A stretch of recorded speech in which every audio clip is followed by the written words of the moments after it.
everyone, it's Rob here, Synth Network Live, episode 120-something, 27 I think, 127. Welcome to the show. I need to keep remembering to look, still dodgy camera position, so yeah, we're working on that.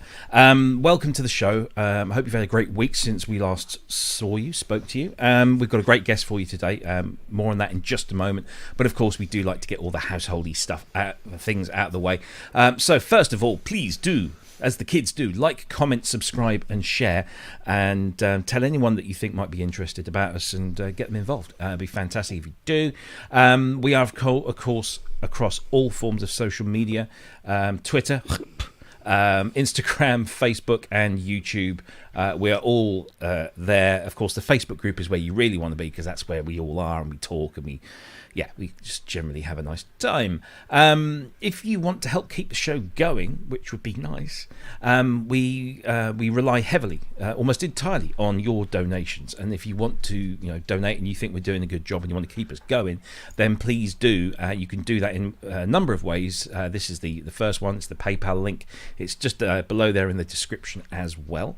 If you don't want to do that, but you want to do it live in the YouTube chat, there are a couple of buttons there that you can send super chats or super stickers, and you get nice little funky animations, but you can attach a value to that. No value too big, no value too small. Every penny, every cent, every dime is thoroughly appreciated and goes 100% into funding the licenses and the software and everything that we need to do this. If you are watching on catch-up, first of all, where the hell were you for the live show? Because that's where all the fun is. But thank you for coming back and watching us, or if you're watching us again because you love the show so much. Just down here, somewhere about there, I'd say, is a little heart button that says thanks. And if you click that, it's the same as a super chat or super sticker, and you can send us some money that way as well. But you don't have to. This is a completely free show. It's done for the community. We've been doing it now for far too long, I think. Like a lot of things, we started in the pandemic, and here we are still 127 shows in. It's just crazy. But anyway, welcome to everyone in the chat. I'm just going to have a quick look in there, and there's the usual crowd and hopefully some new people too. So welcome to you one and all. I'm not going to name you because you all know who you are, and you all know that we absolutely love you. Thank you very much, Stephen Fry, because he loves us all. Thank you very much, sir. Much appreciated. I love his comedy. Yes, of course. I didn't get that. Oh, really? Stephen, no, yeah. Oh, and he's a Norwich fella as well. So look at that. Good God. Ah, thank you. No. Yes, I'm slow. Anyway, the voice you just heard was the voice of our esteemed co-host and synth repair extraordinaire. It's Noah and his owner. Mr. Bond, Spong. we meet again. Yes. Oh, and I expect you to die. Yes. How are you, sir? Yes. Okay. That is the best answer I can give you at this present time. Been a tough week. Yeah. Yeah. Yeah. Yeah. We won't. Let's not bother going into the whole nuts and bolts of it. But yeah, How's my favourite of the Kent Dog Club? Oh, he's no, he's a happy little bunny. Yes, he had a bit of sausage earlier. So he's the proverbial dog with two dicks. Of course. So because he loves his sausage, and Charlie the husky is a bit pissed at him, to be honest. But yeah, he's doing well. Good. Doing well, thank you. And, good, lovely stuff. Yeah, could be back. All well in Spong world then. Any interesting things coming through the door this week? You know that DX1 that used to be here? Oh yes. It got sold and it went to foreign parts. Okay. Anyway, I've just had a conversation with the guy. It's arrived and it turns it on and it goes out the audio. I said, don't panic. It's probably just a cable. Just unplug every single cable you see inside it and then plug it back in again, but in the same place. Yes. And in the same orientation, if humanly possible. I said, and it should come back. And if it doesn't come back, then obviously Skype me back and we'll take it from there. Yes. I don't know where you can take it from there. Well, it's not like we haven't got any experience in that department. Yeah, we've been down that road, haven't we? And that sound. That indeed. Every waveform on the planet all at once. Yeah. In no particular order. Yeah. A lot of people would say that's probably how a DX1 should sound, but a lot of people think that's how it is meant to sound. Yeah, yeah, but so yes. So apart from that, yeah, everything's ticking over, although I've had a Polymoog come in. I still have trouble saying that, Polymoog. It doesn't sound right. Glorified string synth. And it's in very, very poor condition, and I just know that by the end of the month, I'm going to be found just swinging from one of the rafters in the workshop with this. You don't have rafters in your hypermodern workshop. I'm going to fit one. Especially, it's my Polymoog rafter for I give up. Okay, I give up. Don't do that. Don't do that. Brilliant. Oh, well. So, probably set fire to it first. Fairly typical week. Shay Spong, yeah. Yeah, very, very normal. Good stuff. Good stuff. Well, lovely to see you as always. Let's cross up to the north of England to somewhere outside or inside Warrington. Yes. Mr. Ben Simpson. Hello. How are you? I'm okay, yeah. Not had a interesting week like Kent, I'm afraid. I've not really done much at all.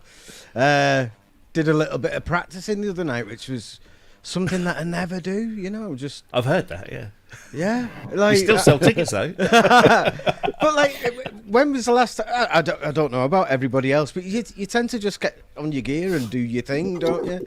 But I was actually practicing scales and stuff. Oh, wow. And, actual proper practice, not just running through songs. Yeah, just me on my own practicing. Oh, wow. I don't think I learned anything, but it felt better for doing it, Yeah. Therapeutic. Tick the box. Have you been busy with gigs? Are now. Yeah, we did a couple last weekend, I think, and we've got one in Crewe this weekend. So it's centre of the universe. Going well. Yeah. Going well. I went to Crewe once. I did a week's work there, working at a building that was right next to the railway station and the football ground. Oh yeah. I wanted to do what Kent was just talking about. Throw a rope over a beam and oh, what an awful place. However, it was made up for by a rather nice hotel.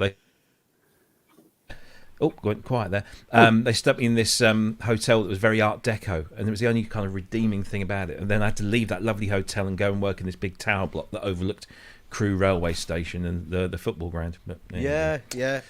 There was a venue, a really great music venue in Crewe called The Box, just outside the train station. And we did some great gigs there. We played there with Steve Strange once. And, very nice. Cool. That was a cracking venue, and there was the Limelight as well. I think that was in Crewe. Two great venues just gone. Just can't afford. Sign of the times, that, isn't it? Yeah. Anyway, good to see you as always. Nice let us now introduce our special guest this week. He's going to be with us for the first half of the show, and he is, and he's going to correct me if I get this wrong, he's an Ivor Novello-winning and nominated for other things as well songwriter. He's had #1 hits. He is an idiot. Your words, not mine.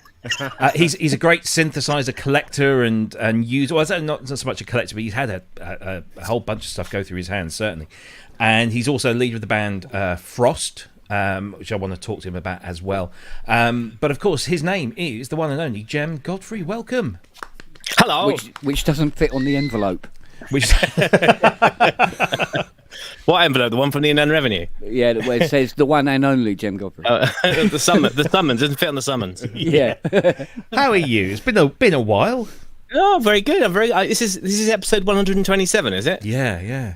Yeah, as it should be. Maximum. Yeah. Oh, yes, of course. Full on. Or is it? Because it all depends. Do we start at 0? Or do you start at 1? Because then 128. Well, it's 0, isn't it? Because otherwise it's not digital. Oh, yeah, true. Yeah. So 127. So proper. So this is it. My work is done. You can all go home after this one. There you go. Oh, that's it. Oh, thank God for that. How are you in general? Are you good? Good. Yeah, I'm good. Actually, funnily enough, I've actually been practicing my scales as well. Isn't that weird? Yeah, that is. Yeah. Professional keyboard players on the show. I'll tell you what, though. What I realised is I'm really rusty. I thought because exactly the same thing. You think you're just playing what you do every day. Yeah. And actually, I thought I'm going to sit down and I'm going to do, and I was like all over the place for about 10 minutes, thinking, God. Yeah. Yeah, I was like that as well. As a non-keyboard player, I'm somebody who just mashes the stuff until it sort of sounds good, and then I rearrange it on the piano roll. Do you get into that phase where you're just constantly playing maybe all the songs that you're playing on your latest tour or whatever, and you're doing stuff, and you don't have the time to practice? Then when you do practice, you feel like you've kind of slipped you've lost the the technical edge, and you kind of have to relearn it again. Is that? Yeah, definitely. I mean, that's the thing I've sort of learnt this week. Is I was in my head, I'm brilliant, and actually I'm a bit rubbish. Welcome to the club. We're all, I think that's a general maxim for everyone here, isn't it? Absolutely. So I stopped because I was practicing on the piano to start with. I thought no one can hear this, so I switched over to the keyboard and put some headphones on, and then it was all right after that. But no, it's amazing how some stuff sort of comes back to you after I've sort of I did sort of, I don't know, 10 minutes a day or 15 minutes a day, not very much, but just enough doing, and then it all does suddenly start to come back. Although what I've noticed is because I'm getting old now, I'm 50 now. And bless you very much. You put that photograph on the front was me when I was 35, so thank you for that. You were graceful. But what I've noticed is I've got a bit of arthritis starting to happen here, and I was sort of going, "Oh, that's a bit." And I think actually it's because of these. It's mouse. It's that. Yeah. So it's good to do the practicing, but I was going, "Ow." Oh, that's my excuse anyway. I'm going to stick to it. So. It'll be cortisone injections before you know it. Yeah. Where do we find you? Where am I? Yeah, are you at home? Is this? I'm at home. I'm at home. Yeah. I've got this is a sort of temporary studio in East Sussex, where I am at the moment, and it's just sort of a place to kind of put everything that I've got currently. I've got rid of quite a lot of stuff, which was quite good, but now I've got this thing here. Yes, we'll talk about that. There's not much room for anything else. How true. Welcome to my world. Yeah. Yes, absolutely. Tell me, those two black towers in the corner behind you, please tell me they are speakers. I'm afraid they're not. They're bass traps, and they're really they're kind of just just sort of everything traps. They're brilliant. I tell you what, I don't know who they're made by. Who are they made by? Hoffer. I got them from Thomann. Okay. And you stick them in there's two here as well at the front. You can't see. Yeah. But you stick them in a room and it just totally sort of soft balances the room out. They're amazing. Wow. They're really amazing. I just thought they were really cool speakers, but I'm still impressed. That's very nice. So look, we haven't. I don't want to waste time because we've only got you for another sort of 45 minutes or so. So let's get right into it. First of all, Ivor Novello-winning songwriter. Tell us about your journey into songwriting, because you started off in radio. Am I right? Radio production. That's right. I did the usual route as a musician. I was obviously going to be a rock star, so I dropped out of college thinking it'll be fine. I don't need that. It'll be fine. And I got to about 21 and definitely not signed, definitely not a rock star, and definitely working at Ryman's, and thought, This isn't going to work. This isn't going to work. So in the end, what I did is I got a job. I answered an ad that Virgin Radio had just started in London. This is about 94, and just went there for a sort of trial week. And my dad had worked in radio a bit, so I sort of blagged it, going, "Oh yeah, my dad was the BBC. It was marvelous." And they went, "All right," because this was the brilliant time before the internet. Yes. So you could lie, and it was great. So I did that. Oh, I've done that. Yeah, I've worked at such and such a radio station. I said, "Oh, come in then." So what would happen is I'd kind of go in the afternoon going, "I don't have a clue what any of this stuff is," and then they'd all go home, and there was this sort of computer system called RCS, which was a sort of one of the very early sort of digital playout systems. So I'd sit with the manual from sort of like 10 o'clock at night until 4 o'clock in the morning, just trying to work it all out. And I didn't sleep for a week, basically.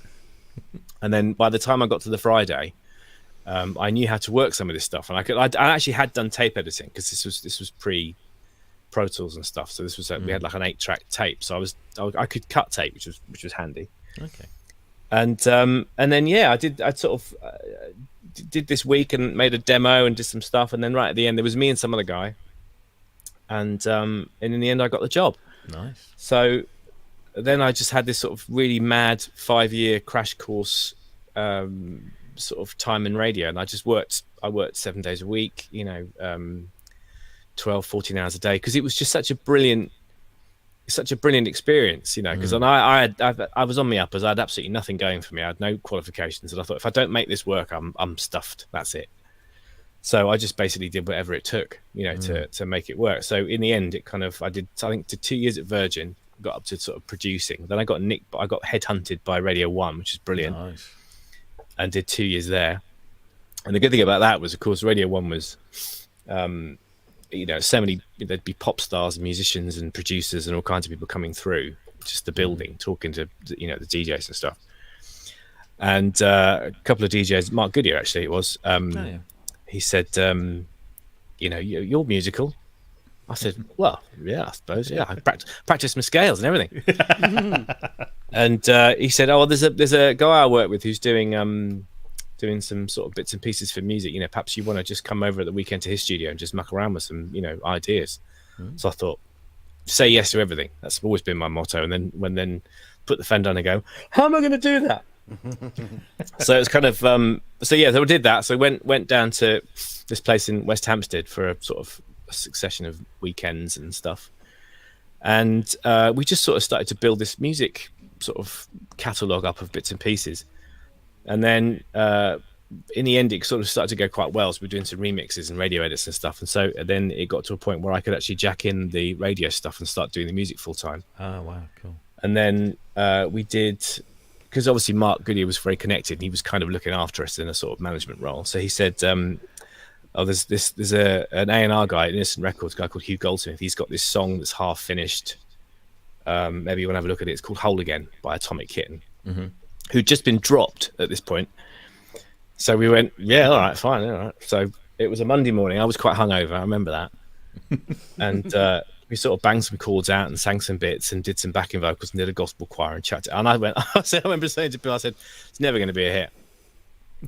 So it went off, and then it went to number one for a month, and all that in New Zealand and Germany and all kinds of places, and then suddenly my whole world just was completely different the next day. Yeah. And was this before Andy McCluskey? Did he? Because he was involved in that, wasn't he? Yeah, no, it was his project. I think he created them. Okay. I think that was the idea. And it's actually, the thing about it is, it's like all the OMD stuff. The OMD stuff is actually they're quite, if you strip it away, they're kind of like sort of classic. You could play them on a guitar. They're sort of they're really sort of timeless kind of. They're almost sort of Motown songs. A lot of those kind of OMD songs. And this was just another sort of like, it was a sort of country kind of song. And and it just kind of, it was just very different after that. And so then we started doing all these different mixes and other tracks with people, and that sort of, we had that brilliant 2 years where the light shines on you and off you go. So we just did as much as we could. And then in the middle of all this, after we did about 5 years, and by this point I was just thinking, God, do you know what? I'm so bored of 2-chord songs and rhyming heart with start. I mean, this is like the ultimate kind of talk about like not knowing what you've got. I was just going, I'm just so bored of this. Number one. Anyway, so then I was just sort of I was in the studio one day, and I think Bill had gone to make a cup of tea, and I thought, I'm gonna play something in 7/8. So I sort of did a little bit, because I kind of had this sort of prog rock. When I was growing up, my brother had made me listen to prog rock. And when I was growing up, I liked synth pop. I loved Visage and OMD and Depeche and all those Sparks, another brilliant band I loved. And he went, no, you're going to listen to the new wave of British heavy metal. Here's some Iron Maiden. I was like, oh, God. And then I wasn't really into that. And then sort of in a roundabout kind of way, he sort of introduced me to Genesis, and obviously Tony Banks being a brilliant keyboard player, I went, I can relate to that, because that's keyboards and stuff. So I kind of, it was a sort of weird sideways line. So in the end, I started Frost in the middle of all this pop stuff, because there's a bit of a rebellion. Yeah. And then, of course, the irony now is the pop stuff's completely finished, and I don't want to think about Frost thinking I'd love to write a pop song. But yeah, it's always the way. It's easily done. I mean, there are many prog bands who turn their hands to pop. Yes, Genesis, and then there was that kind of neo prog thing. I mean, Stephen Wilson's had a few. Certainly, his last album was very proggy, wasn't it? Yeah. Talking of which, his drummer's your drummer now. Oh well, actually, his drummer was my drummer first, I think. Oh, right, sorry. Because as a drummer myself, Craig is just next level. He's a huge hero of mine, recent hero, should I say? Yeah. what's he like? I mean, his skill level is just through the roof, isn't it? I mean, it must be amazing to play with somebody of that kind of skill level. No, he's an idiot. No, he's lovely. He's lovely. I knew it. The thing about it is, it's kind of I knew I could say. It's always the thing in the band. I'm the worst musician, which is always it's always how it's supposed to be. So it kind of there's Nathan. We've got Nathan King in the band, who's the bass player. Sorry, guitarist level 42. Yeah, and then he's playing the bass in your band. He's playing the bass in our band, and kind of it's always the way of I end up playing. I'm sort of playing the thing. I go, Nate, how does this bit go? And he's like, oh, for God's sake.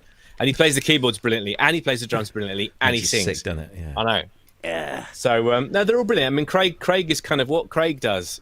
We always call it the quest for one, because Craig has this. He absolutely loves when we're playing live to do all this metric modulation. So you kind of go, and you're kind of going, oh, just one. Just show me where one is. That's all I want to know. And we're all kind of going. So it's just this kind of. So he's a sod for that, but he's a lovely man. He's been away for a while, and he's now back in the band. So we're doing some shows at the end of November, and he's rejoined the band. So it's the old unit back together again. Excellent, yeah. Because I guess he's got a bit of a break from Wilson now, because Wilson's doing Porcupine Tree again, isn't he? So yeah, he's been out with Steve Hackett for a while, I think. So. Oh yes, of course, yeah. He gets about, doesn't he? And I had to sort of giggle at the fact that you've got Nathan King, brother of Mark, one of the best bass players ever, playing bass in your band. I mean, it must be, sickeningly talented guy. Yeah, he's running the family. He's hey or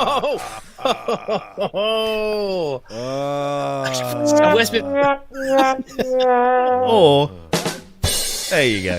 Sorry. Yeah.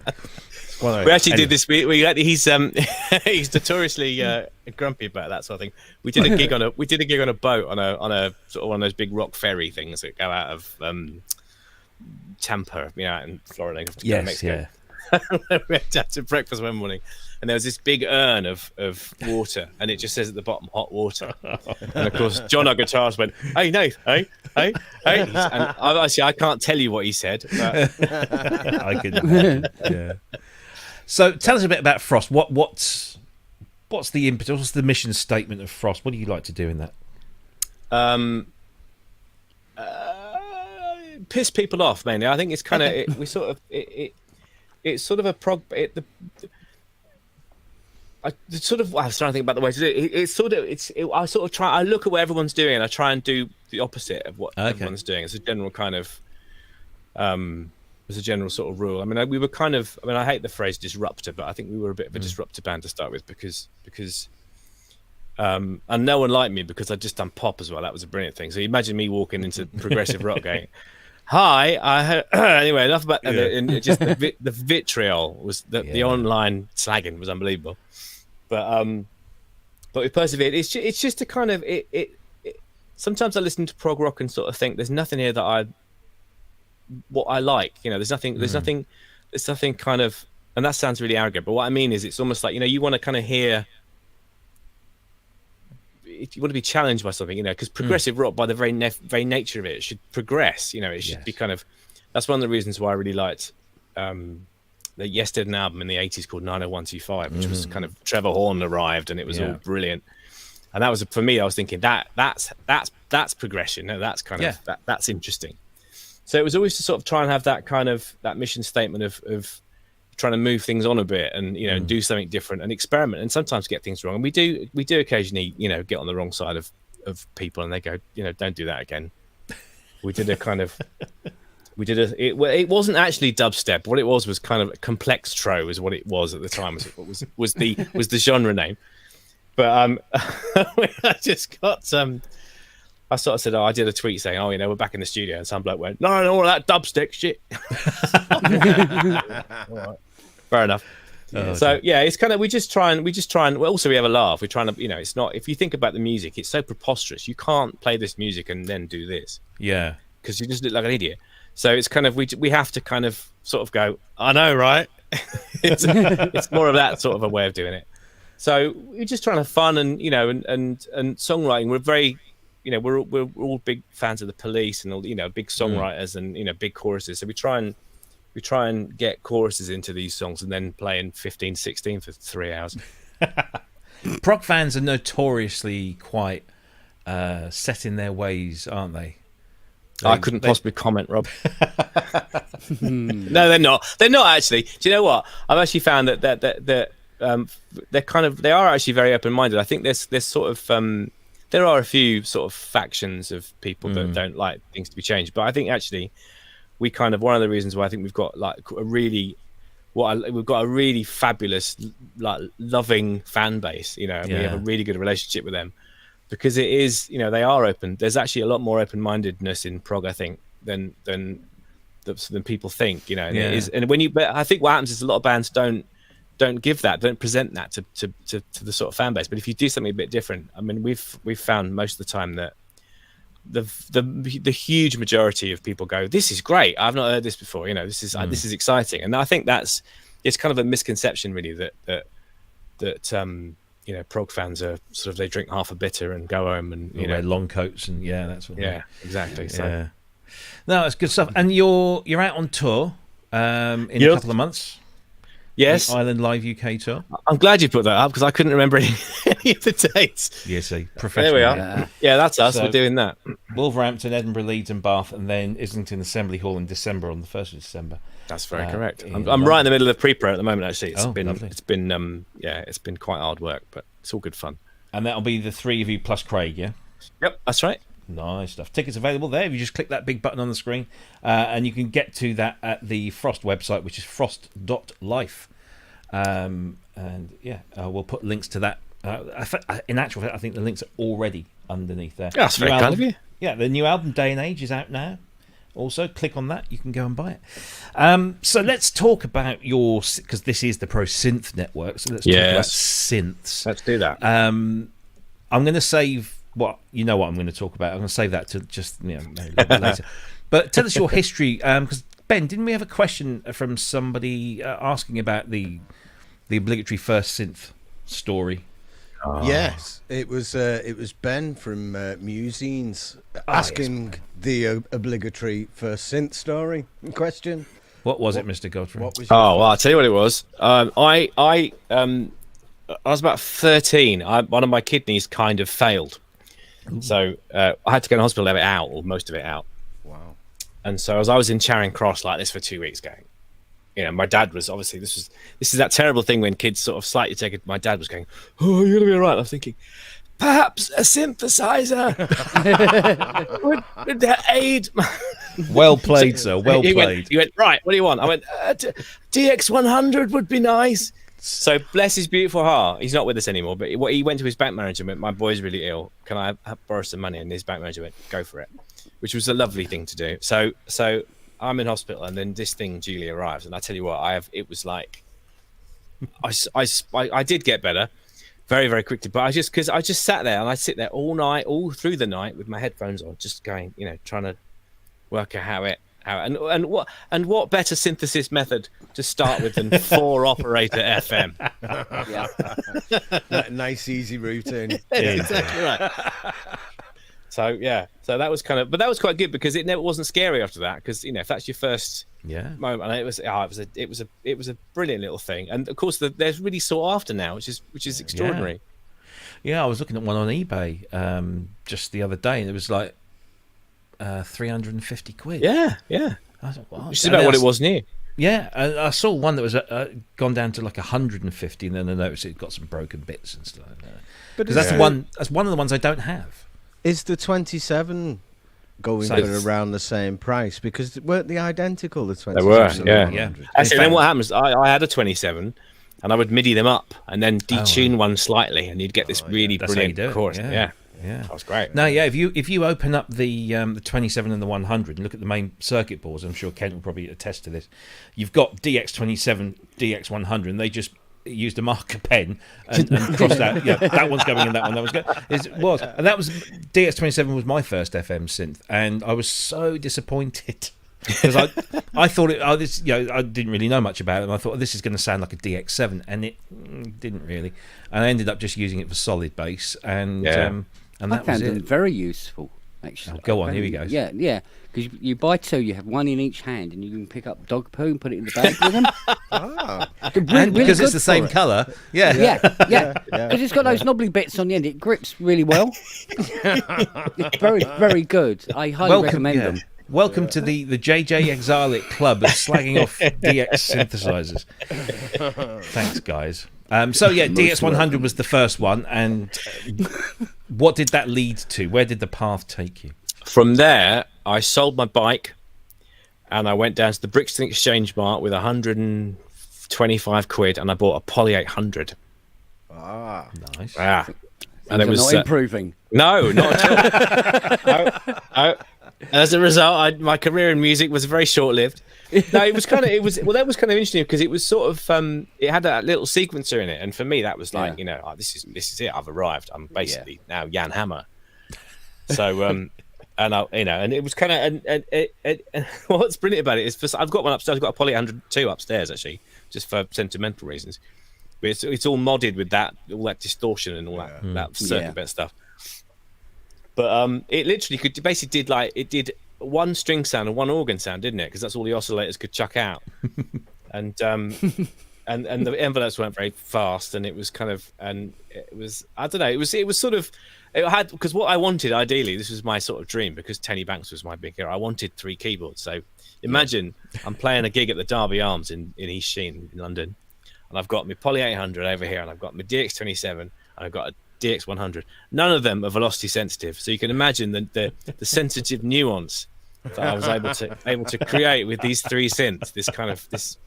The ballads, all brilliant. Bah! Yeah, that's brilliant. There's a late bah! So yeah, it was great. It was awesome. So when did you get a first proper synthesizer then, I guess? How rude. The first proper synthesizer was... Oh, it's all been brilliant. I had a KX5. My brother bought me... That was terrible. Actually, I'll tell you what the first one I had was a D550. That was the first proper synthesizer. Okay. Nice. I sold some other brothers and sisters I didn't like. And basically got... And it was brilliant because and even to this day, what I love about it is it had that brilliant blue backlit screen, which was it just looked amazing. If you go on stage and it'd be there going, oh, I'm a D550, and you'd be like, yeah, you are. And that was brilliant. And I learned to program that thing like absolutely inside out. There's nothing I can't do on a D50. It was brilliant. And so that was my real sort of next. That was a sort of step into it, and after that, I got a job and started to earn money, and then it was kind of, then you're off by that point. But yeah, brilliant synth. Because our paths, I think, first crossed many years ago around an Emulator 2, if I recall correctly. Yes, indeed. Which one was it? The first one I had, the one I blew up, or the other one? Oh, I can't remember now. It's such a long while ago because I think you were offering up some samples for Steve Howell to use. Oh, that's right. Yeah. That was the first one. That was the one I blew up. Ah, there you go. Yeah, because I think that was the first time I ever sort of became aware of you and samplers. Talking of samplers, to your left, you've upgraded, and you have a Fairlight Series 3, but not just any Fairlight Series 3. No, Brad Fidel's Terminator 2 Series 3. Yes, one of them. And I have to say, when you did that big, you three did that big 15-minute discussion about it in April or something, May. Yeah. I found that. when this was all happening, I thought I'm going to do some research, and I found it, and I was sitting there for 15 minutes of you lot going, you'd have to be an absolute knob to buy this. I think that was mostly me, wasn't it? I don't think I said such a thing about a Fairlight, no. What idiot would want to... Well, the thing is, what it was, and I kind of... yeah. But it was that thing of and I did think, why am I buying this thing? And it's what I feel alright is I can hold my hand up and say I'm not a collector and I'm not buying it to stick it in a display case. It's going to get you. It is being used. Excellent. Obviously, I couldn't use it during the heat wave. Yeah, just because, generates its own. Yeah, just because it would kill people within 3 meters of just. Yeah. So it's going to be great in the winter if when it gets really cold. and I've got to turn the radiators down because of cost of living crisis. We'll just all gather around this. Exactly. Yeah. Brilliant. No, it's kind of, and the thing about it, I know you were talking about it that day, and there was I can't remember the name of the guy. His name escapes me. Who's the guy you bought it from? No, the guy you were chatting. There's 4 of you, and he used to have a Sinclair. He was using that in his workflow, and he was sort of saying the thing about it was, the kind of it stops you from doing anything. Your workflow is. And I'm the same when I'm doing like media music and stuff. You think, right, I've got a job. I've got 6 hours. Yeah. Plugins. Bang, out the door. Fine. But what I like about this and why I wanted to buy it is because it is disruptive. It does blow a hole in your kind of in the way you work. And I'm still learning. I'm nowhere near au fait with how it works yet. I need to ring up Andre because I got 10, or it came with 10 hours of his time. Yeah. On Skype, so I'm going to ring him up and go, I don't know how it works. But it's brilliant. I've had some really, really brilliant evenings just firing it up, and I'm just loading up one sound after the other and going through them and going, oh my god, that's from that. That's that one. Oh my god, that's from that.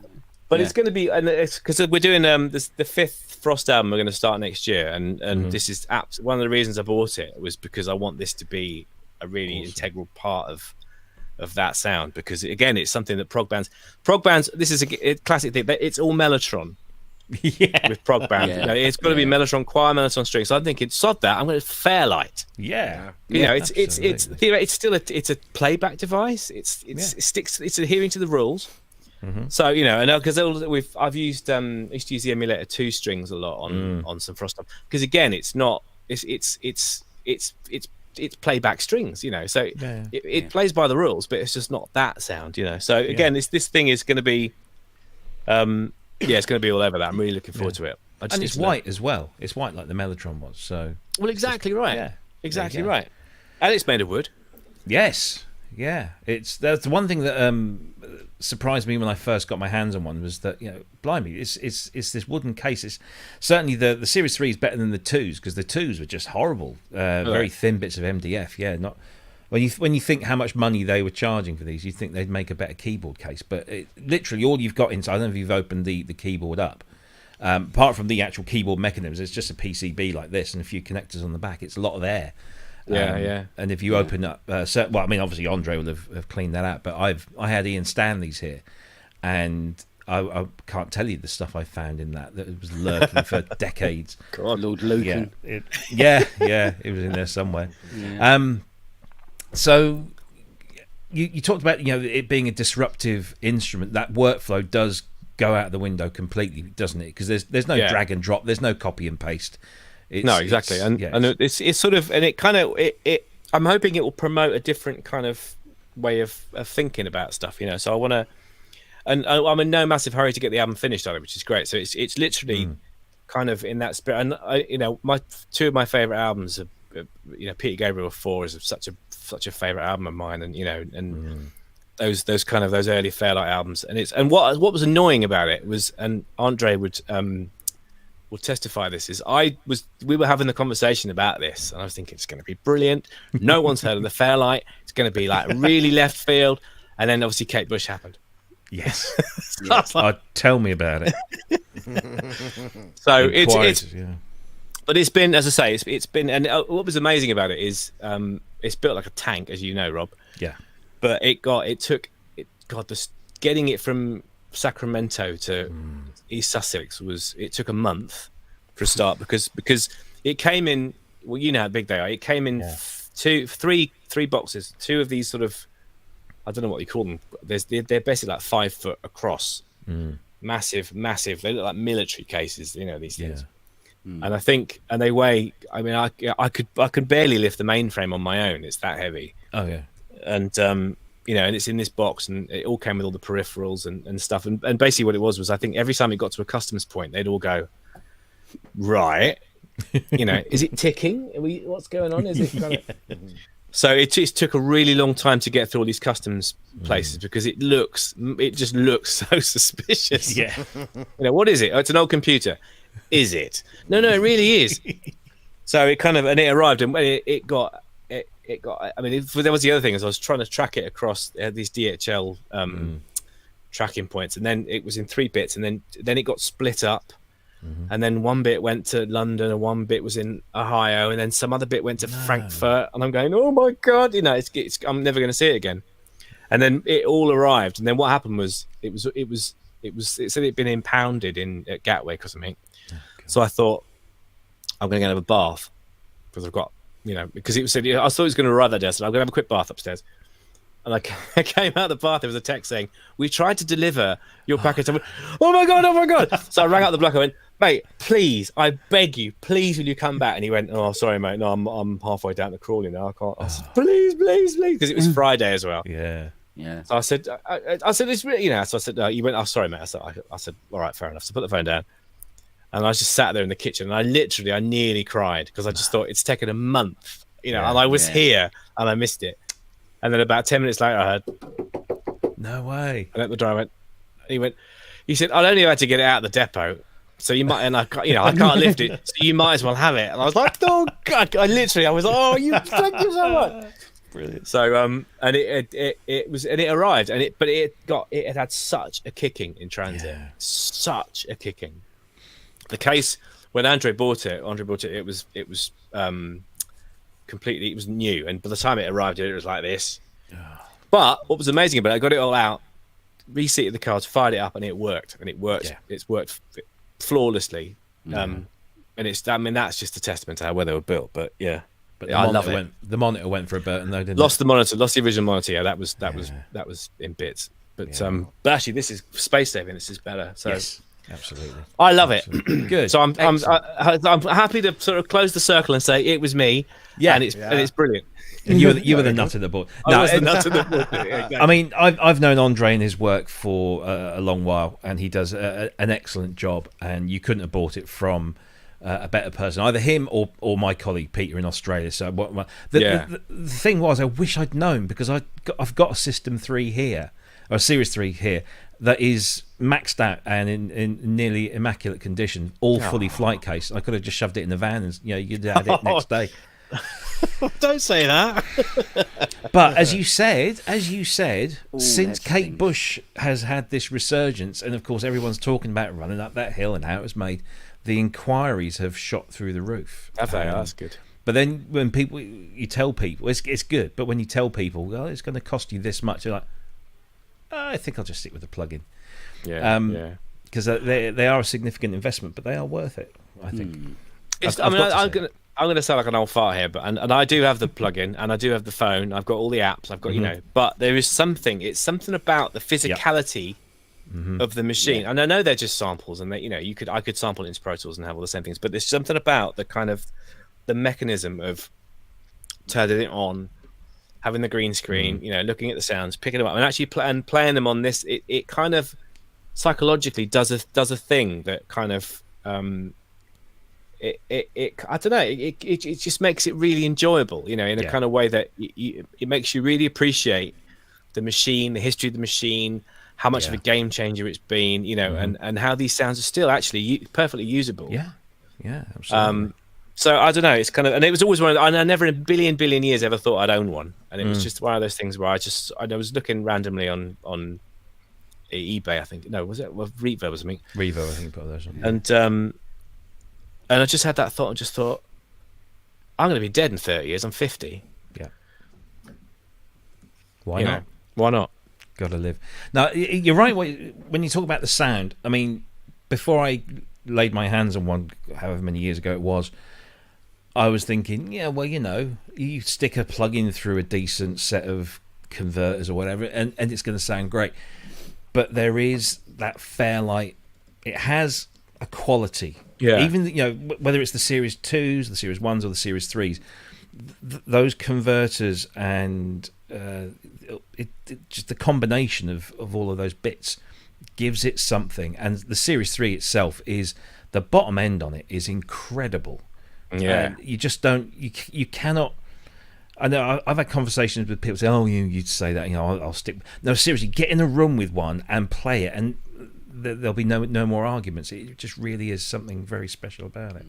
So I'm really glad that somebody like you has got one and is actually going to use it on stuff. I know they're still used here and there. I mean, Coldplay used one on a few years ago, and nearly got to it. They are still sort of picked up here and there. Even Tears for Fears on the new album, I don't know if it was an actual Fairlight, but they did use the the Syrah sound, which they're quite famous for on one of the tracks. So yeah, it's getting some love, which is good. Syrah. Yeah. And I just want to point out, because we've got Kent here, I'd like to point out, I'll just, if I can angle this just slightly. Oh. Mr. Spong? Oh, there God, there it is. What are yours? Well, he said to me last night, ask Jem about the memory Moog. So, Jem, tell us about the memory Moog. How many fires have you had? Do you know what? It's rock solid. I'm gonna curse it now, but That's all right. Kent will get another job. So. do you know what? It's absolutely rock solid. I mean, it's kind of do you know what? I wasn't prepared for the sort of vibration. Yeah. It's like it's alive because of the fan and everything. I was like, oh, it's wow, okay. Yeah. It's amazing. And I kind of, again, it's one of those things that it wasn't necessarily on my radar to start with, but what a machine, what a sound, my God. Yeah, absolutely. The bottom end on it. I mean, because I live out in the countryside, and I mean, I'm playing the bottom end. There's mice running away, like deer foxes fleeing, with paws over their ears. Yeah, the whole thing like this. It's unbelievable. Bats running into walls. Exactly right. But this is I don't know. You said there's a story to this one. It's what's the word? Is it kind of had a life? Did it? Yeah. Oh, it had a life. My God, yes. I've never seen anything like when that first came in. Because I'm trying to remember. Did you buy this through RL? Yeah. Yeah. Because somebody bought one. Got this one in. And says, "Oh, can you bring this up? Get it all restored and ready to rock and roll? Because I'm going to sell it." And yeah, all right. And it's just like, turn it on.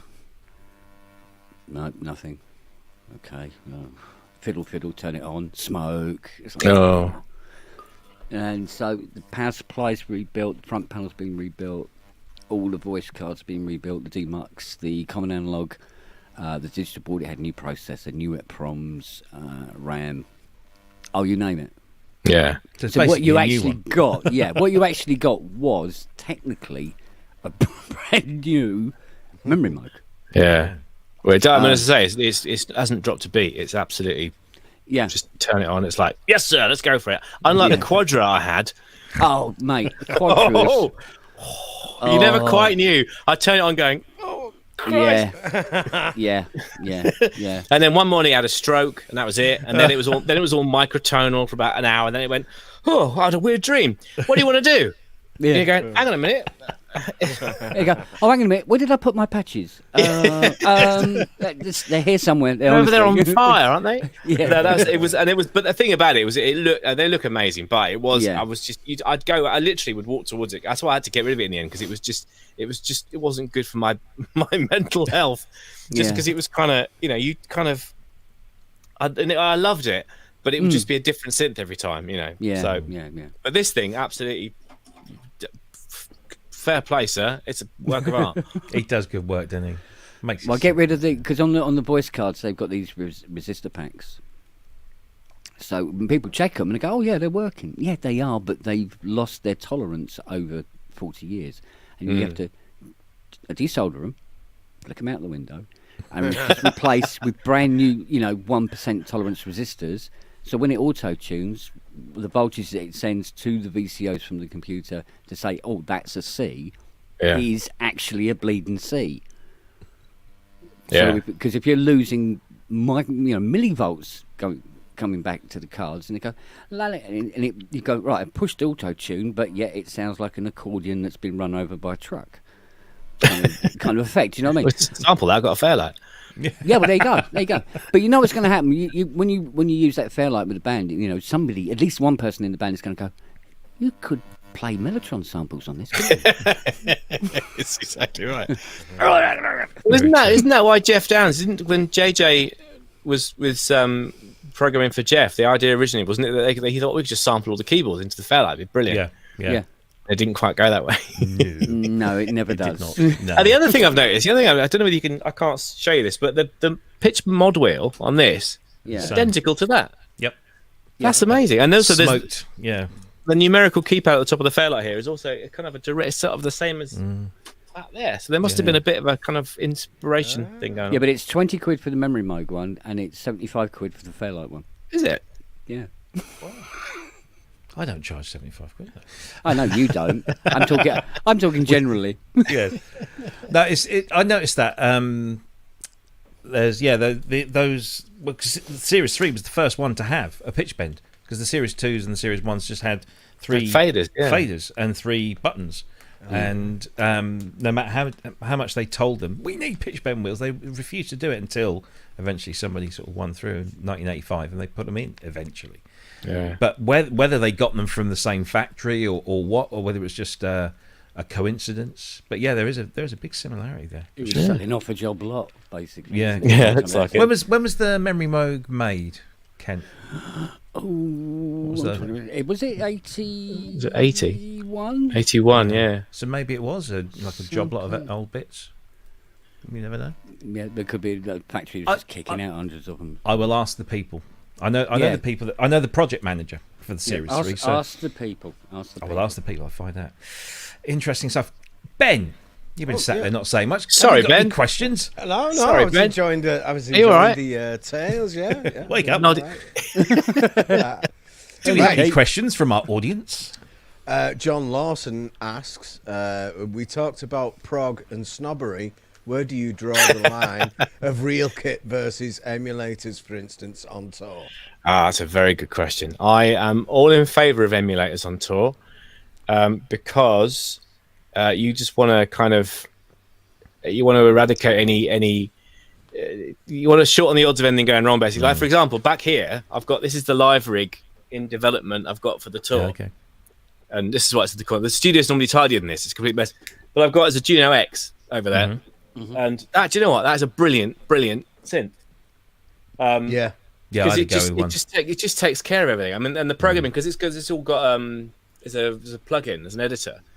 So I do everything in the editor. And the other thing that are brilliant, I've got 2 wave states, and they are brilliant. Now they sample. Now you can dump user samples into them. They're the main thing. I've gone through the albums. This is what the pre-production's been. I've been taking little chunks of stuff on the albums, looping them all up. It's got a brilliant little sample robot, I think. I've been doing all the editing in sample robot, dumping them over to the wave states, and it's a work treat. It's brilliant. And there's 4 gig in each, so you got I've basically got an 8 gigabyte sampler with 8 parts, because they both do 4 parts each, and that basically, I mean, it's kind of, and they're 500 quid. They weigh about 3 kilograms, and I can program them on my laptop on a not in the bath, but you know what I mean, like somewhere else. There's a picture. That kind of makes that makes a huge difference. And I'm not a laptop live person at all. Just because again, it's too many. They're not designed to do that in my head. I'm an old man. They're supposed to do emails. That's that. Fair enough, yeah. So I think, but that's that. They're brilliant. So in terms of the real kit, I think if we had a bit more money, then I think it would be nice to have sort of a bit more stuff on stage. But the venues we're playing aren't they're any sort of 800,000 seater sort of things. So I think for the time being, it's kind of Spawn is beautiful. I think so. Yeah. I think so. But that was an actual question from somebody in the chat. You've kind of answered it now, but DTscape asked, why change from the Kronos to the Juno X and the 2 mod waves for this tour? Well, I'll tell you what, it's a brilliant synth, and the best thing about the wave state is that they're 4 gigabyte samplers. Really? Was none of that possible with the Kronos? It was. But the thing is, the Kronos, I did something to it. I don't know what it is, because it had that Karma engine in it, which in my opinion, was a nightmare. Yes, it is. And basically what happened is I pressed some button in some menu on some corner somewhere about 4 years ago, and suddenly notes would stick and things wouldn't work and things wouldn't trigger, and it happened on stage when we were doing a gig, and I was the keyboards, so and the only way you could rectify it was to reboot the thing, which if anyone who owns a Kronos knows is about 90 seconds, the longest 90 seconds of your life on stage. Wow. And this happened twice at this gig, so I had to reboot the thing twice. And after that, I just totally lost confidence in it. And they're discontinued now as well, aren't they? Right. They've canned them. So it's kind of. I think so. Yeah. It's sort of. Yes. Yeah. I could actually. Yeah. You could actually do all that in a Kronos, if I'm honest. But you're not. But it kind of. There's something about. I've for years I've been using one keyboard basically, and I basically just wanted to lush about doing that. Yeah. Yes, I'm honest. Yeah, exactly. Two mod waves are a lot lighter than a Kronos, I should imagine, as well. Exactly right. And the good thing about them is if God forbid I drop one or one got nicked or or something like that, it's relatively speaking, okay, 500 quid is a lot of money, but I could go and get one from a shop. Yeah. A Kronos was $2,500 or something, so that's a slightly different kind of equation. So I know how to fix your Kronos. Throw it away. No. Fixed it. No, you know the original OS that you got with it? Yeah. Load it back on. Seriously? Yeah. I had the same thing with my Oasis. Yeah. I pushed a couple of things in the Karma, and then it started doing really, really weird. Yeah. For no apparent reason whatsoever. Oh, you tell me now. Well, that's because you just told me now. I get the impression we should all speak a lot more. Right. Okay. So Brilliant. yeah. So where do you just get it with the original CD? Because on the I had an Oasis. Yeah. Brilliant thing. Yeah. But or even go if you go to the Korg site and go to the Kronos one, and then you'll find like the latest update of the OS. Yeah. And would that stop the authorized? Because I mean, buy those. I used to buy those add-on sounds. We're getting really diving in here. Sorry. Yeah. But the thing, what was annoying about that is you'd buy I had the CP80, the Yamaha add-on to it, which was really good. But it had a unique identifier, which means you could only use it with that Kronos. Yeah. So you use some other one, and it goes, sorry, mate. So if I'd put the OS back on it, would it have kind of gone? No, because the ID will stay on the machine. Right. Oh yeah, so it will know that is the machine that it had been originally bought for. Right. Yeah. Yeah, I know it's an arse, isn't it? But there you go. Live and learn. That's kind of. Sorry, I read the question out now. Before we finish up with a couple more of the other questions, I just want to say thank you to Wagyu for his 10 Swiss chuffs. Thank you very much indeed, sir. Regular as clockwork and super appreciated. Thank you very much. What else did we have in the questions, Ben? How much does Jem's electrical bill go up when he turns on the Fairlight? Yeah, there's a brown out in Tunbridge Wells, apparently. I'll fire this thing out. So. But what you spend in electricity, you save in heating. So exactly right, exactly. It swings and roundabouts. Yeah, it's kind of because I think Andre fitted a new power. I did ask him how much it pulls, and he kind of went, "You didn't know." Look at that Ferrari. Yeah. So but no, yeah, he fits the new power supplies, which are much more efficient and also the fans. You got the fan speed thing. So I was just about to say you've got the fan adjusters that he puts that we don't do, but yeah, it's very useful. So because that is the one thing that when you have one of these in a room, it's noisy, really noisy. Yeah, it's not what you want. Which is why they came with stupidly long cables, because they often put them in the room next door. So you didn't have them. But you see those. I mean, there was those photographs of Peter Gabriel at Real World, and he had a 2X and a 3, and they're kind of literally the mainframe's like here. Yeah. Thinking, how did he kind of hear himself? No, they're crazy, absolutely. And the heat, mental. Any more frost reports? Says DT-scape. That's a good. Hello, DT-scape. I know who you are. Yes, it's just trying to find some time to. You know what it's like. I've got like an hour of footage, and you think I'll sit down and do it, and then the phone rings, or I've got to do a bit of programming for that, or it's so. I will do them. I'm sorry. Yes is the answer. Sorry. Yes, there we go. Excellent stuff. Have we got anything? We've got nothing in the question pool. So I think seeing as... Oh, hang on, there's one here from Jason Crouch. What's going into the live rig, and what does he wish he could trust to take on? I think we kind of covered that, haven't we, really? Well, I've got these 2 wave states. Skip back 10 minutes, yeah. Yeah, there's that. So I don't think there's anything else from there. Oh, thank you very much, Chris Blythe, fellow Fairlight owner. You must have seen Chris's videos. He's building the new Fairlight, yes. Hello, sir. Yes, I'm loving your films. Loving them. That's it. Lots of work apparently going on, Shay Chris, at the moment on those. So do look out for Chris's channels. Thank you very much for your $10. Greatly appreciated. I think that's all the questions, guys. We've got a question from Ben from Musines again. Emily, shut up. He's just he's inquiring about your use of the Fairlight. Are you using it as a workstation, for sequencing, or mainly using it for sample playing? That's a good question, actually. I kind of it's sort of. I mean, as I say, I'm not massively au fait with it yet. But the plan is to use it as a sort of like a workstation. So I'm going to sequence it from Pro Tools because it's all MIDI'd up and it all works great. But basically, because you've got all the different parts on it, the idea was to sort of set up some templates and have, pick this sound, put that there, pick this sound, zone them, and basically sort of build a bit of performance with it. But it's kind of what's amazing about it is you suddenly realise how it really has defined the whole concept of the workstation, as far back as 81, the idea of, you put a bunch of parts in a place and they can be played on different MIDI channels with different outputs.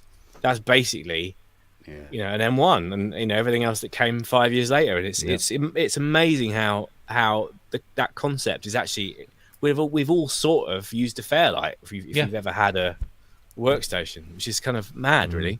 Yeah. But yeah, I think the idea would be to sort of to have it as get some groups of sounds, because there's so many interesting sounds in there, and using it one sound at a time is just I'm going to die before I finish the album if I do that. So it's just kind of nice to have a bunch of places where I can kind of use it as a workstation. So yeah, absolutely. Yeah. I think it's great that I've said it before, somebody like yourself is actually going to use one in anger. Really looking forward to it. It's definitely anger. Yeah. Well, keep us posted on that, because that's going to be next year, you say? Yeah, definitely. Cool, brilliant. Current album is out now, so go to frost.life. Day and Age, it's out now. Tour starts November 27th in Wolverhampton, then Edinburgh, Leeds, Bath, and then London. All tickets available through frost.life. Jem Godfrey, it's been an absolute bloody pleasure. Thank you, gentlemen. I've really, really enjoyed it. Sorry, if I talk too much, I'm really sorry. No, that's what you're here for. We don't do that. That's the whole point. Oh, okay. Exactly. Yeah. We can put our feet up. Will you come back? I'd love to, yeah, definitely. Please do. Let us know when you're free, and we'll love see to about have you come back on. Put the kids to bed. Come on. Yeah. All right, you're on. All right. Thanks ever so much, Jem. Take the greatest of care, and we will see you again soon. All right, gents. Take care. See you soon. Thank you. Jem Godfrey, everyone. Look after yourself. Take care. Bye. There he goes. No. What a nice man. What a bloody nice man. What a nice man. Very nice man. Yeah, absolute legend in my book. And the new album's great, and try and get to see them on tour, because they are great fun. They're as much fun as Jem is here on his own. And go and check out some of the videos on YouTube. They're really, really good. Right. Should we do some news, chaps? Because there has been a little bit. Yes. Yeah. What should we start with? Let's start with some boring. No, I say boring stuff. Let's start with this, because I know Kent he's aware of these things. I'd like to get his. Yeah, you said you were. I know what they are. You know what? I say that about everything. Just to look basically alive. This is from La La Land. It's the Yamaha CS series MIDI Kits. But it's only for CS 5, 10, 15, 30, 30L, 15D, and the 20M. Oh, and the 40M.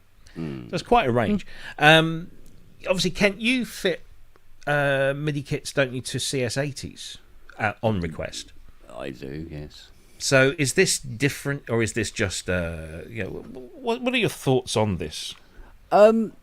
At the moment, I don't know a massive amount about them, but I can assume that they're pretty much the MIDI conversion, as it were, is in the box, and you just plug it into the various CV gate outs on the back and control it that way, rather than have to physically fit a board inside the case. Right, because there's an app, isn't there, that you can use to change all the settings.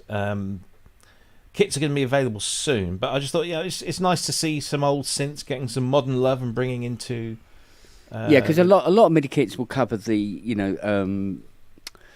volts per octave, that are specifically made to work with a particular model.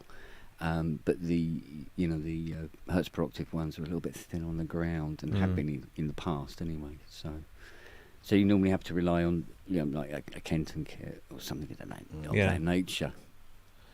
There doesn't appear to be a price on these, so I can't tell you how much one of them would be. But lalalandsynth.com is where you can get one of these. So if you have one of these lovely old synthesizers, you can drag it kicking and screaming into the 21st century with one of these kits.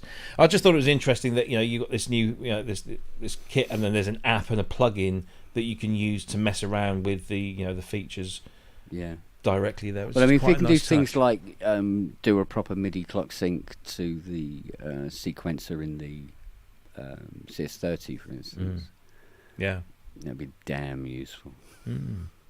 Any thoughts on this one, Ben? I used to have a CS5, and I would have loved something like this back then, because that was the reason I got rid of it, really. I did really love it, but it didn't fit with the new modern way of doing things, with MIDI and like layering sounds up. And so I probably would have kept it, and maybe would still have it now if something like this was available, but... it went for, I think it went for 50 quid back in the 90s. I do want to have a closer look at these actually, anyway, because I want to know whether we can do things like be able to send, bypass, say, the LFO chip, and be able to send a clock pulse through that circuit instead. So you can. I did wonder about a syncable LFO. Because then you can have a synchronized ADSR repeats and all this sort of thing, and you can start really messing with them.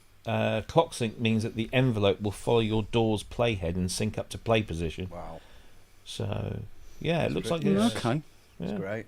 Yeah, check that out. lalalandsynth.com for that. No prices yet, coming soon, but interesting nonetheless.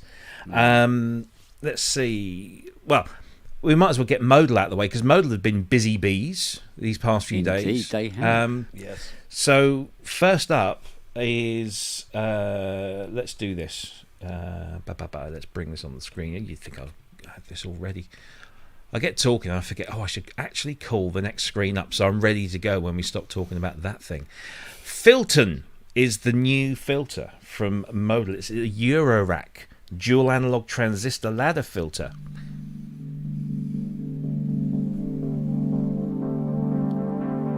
This is Filton, a 20 HP dual analog transistor ladder filter module for Eurorack by Modal Electronics.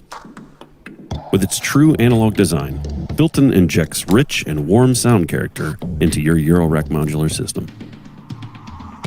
With distinctive saturated transistor overdrive, resonant harmonic peaks, and warm analog timbres, the transistor ladder filter's classic sound has been adored by synth lovers for generations. I'm sorry, did he just say timbers? He did, I think. He said timbers. Yes. What? Timbers. And he keeps having terrible plosives on his mic as well. Yeah. I've heard his voice before. I think he's making a career in synthesize. Something I need to do that. Yeah, but anyway, enough of that stuff. Let's. Me too. I think mine would sound good. Yeah, absolutely. So you've got to learn how to say timbers. New from Moog. New from Moog. It's some new from timbers. Moog.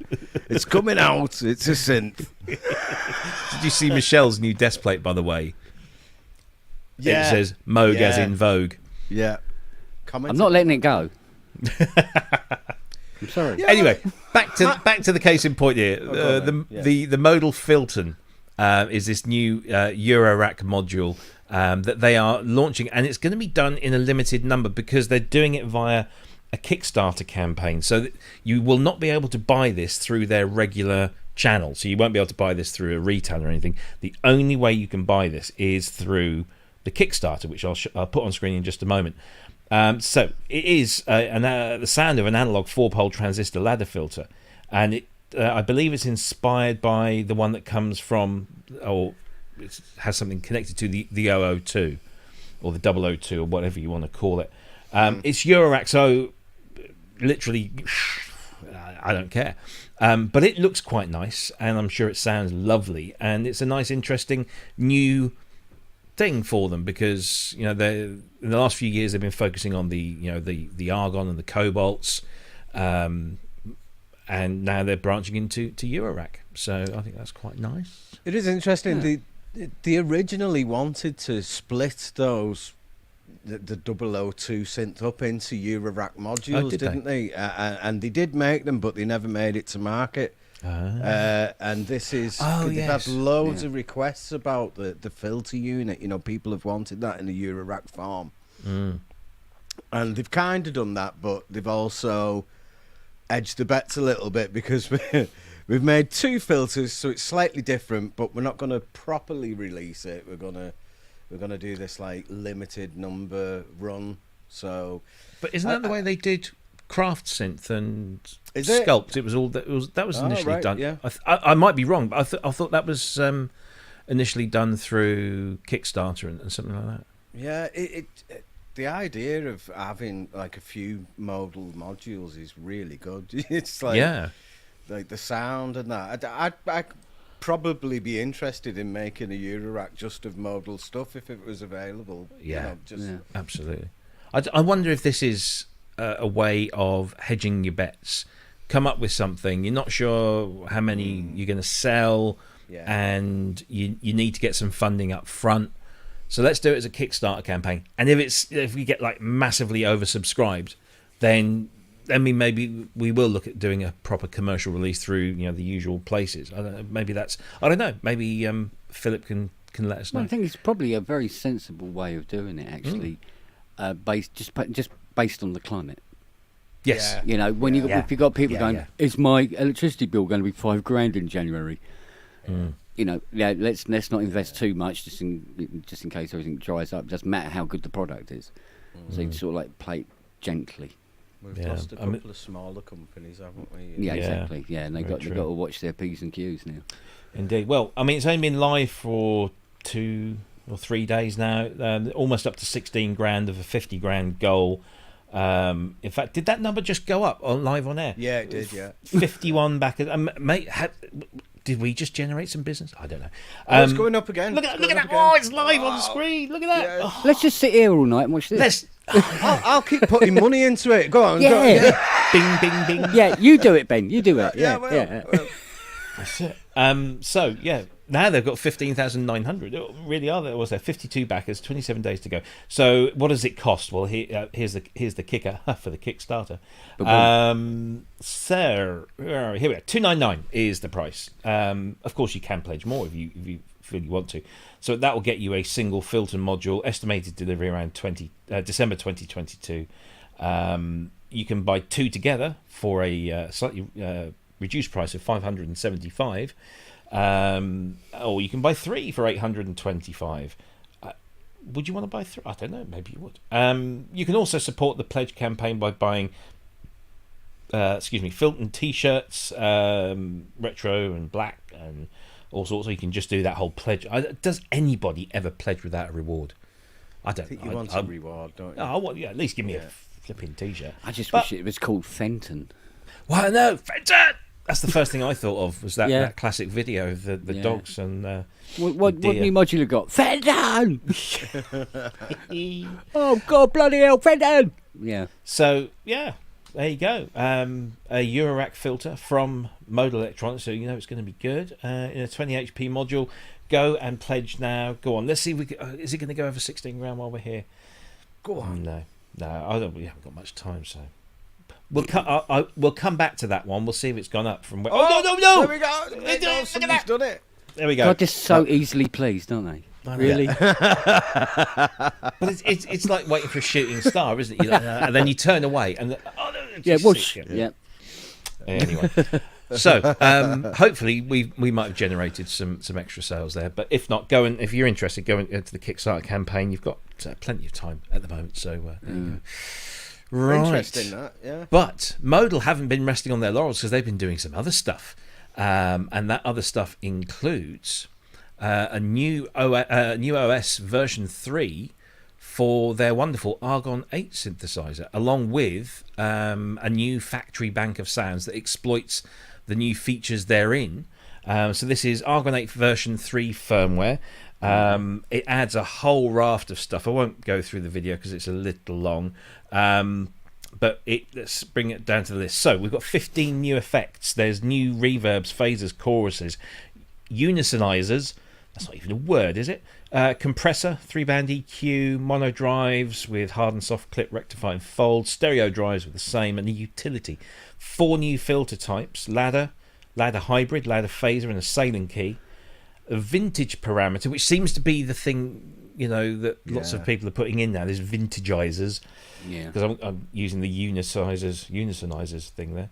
Emulates the behaviour of vintage synths by introducing variation between the voices. And actually, it does sound quite good. I was playing with it I didn't have much time today to play around. But and 7 new arpeggiated directions with lots of pendulums in there. And a chord arpeggiator and an oscillator free run.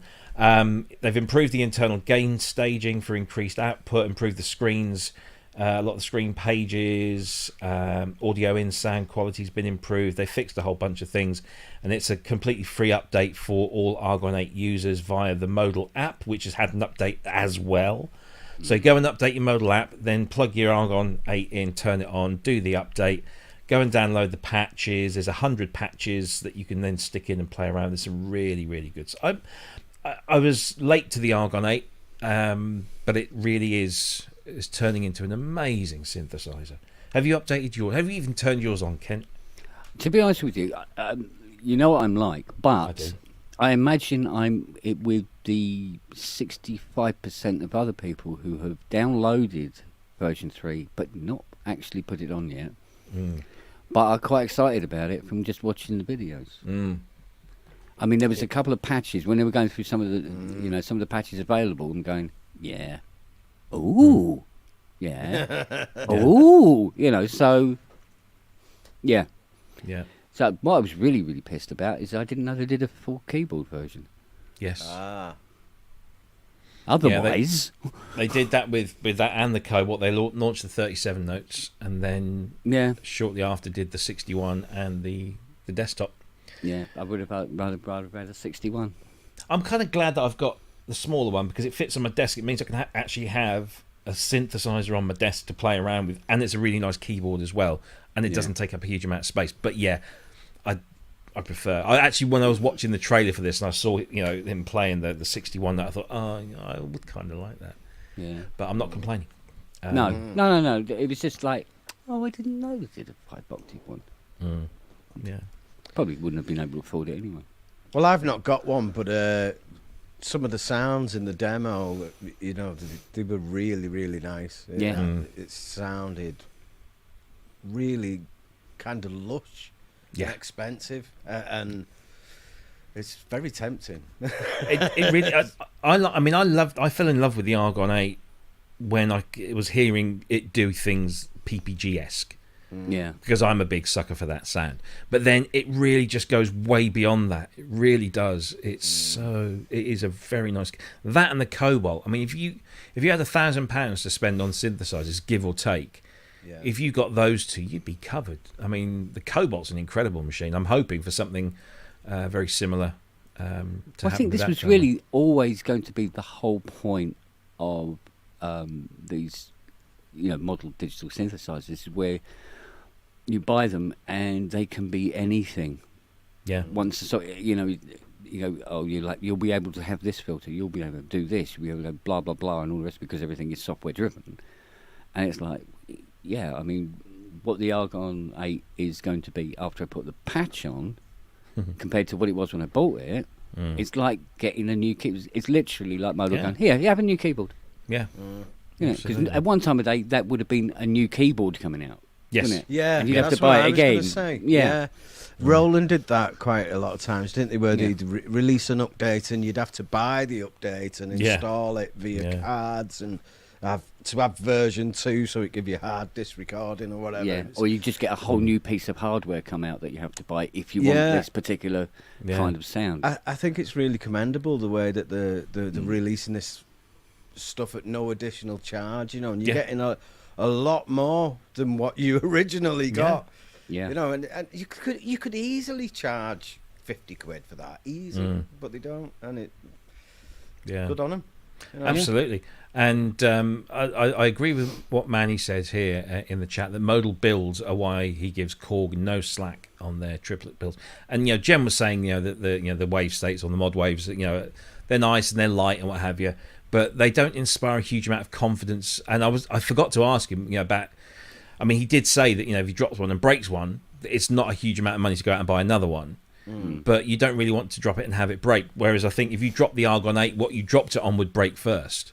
Yeah. Because they are hefty. How heavy are they though? Is it? They're not stupidly heavy, but they've got heft. They feel as heavy as they ought to be. They've got the weight expectation. Whereas It's got the quality weight ratio.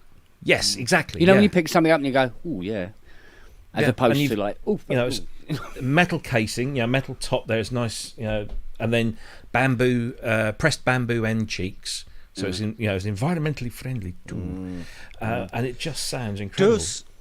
Does the keyboard function as a basic audio interface? No. That's a big one for me. Because I would have maybe have 2 ARGON8s or whatever in my setup. That would be good. But they've got to be audio interfaces, really, because I don't want to lug another thing about. I don't know if that's possible. I was kind of thinking similar sort of thing recently. just get that teenage engineering mixer. Oh God, is that an audio interface as well? I believe it is. Yes. Wow, bloody ought to be for the price. Well, yeah. Make me tea and my supper. I must admit, when Ty said last night how much it cost, because I was going, it's, all right, it's a bit silly size and all the rest of it. Then he said how much it was, and I went, oh, wow. No, because I've got this new MacBook Pro. I'm thinking, I need a decent interface for this.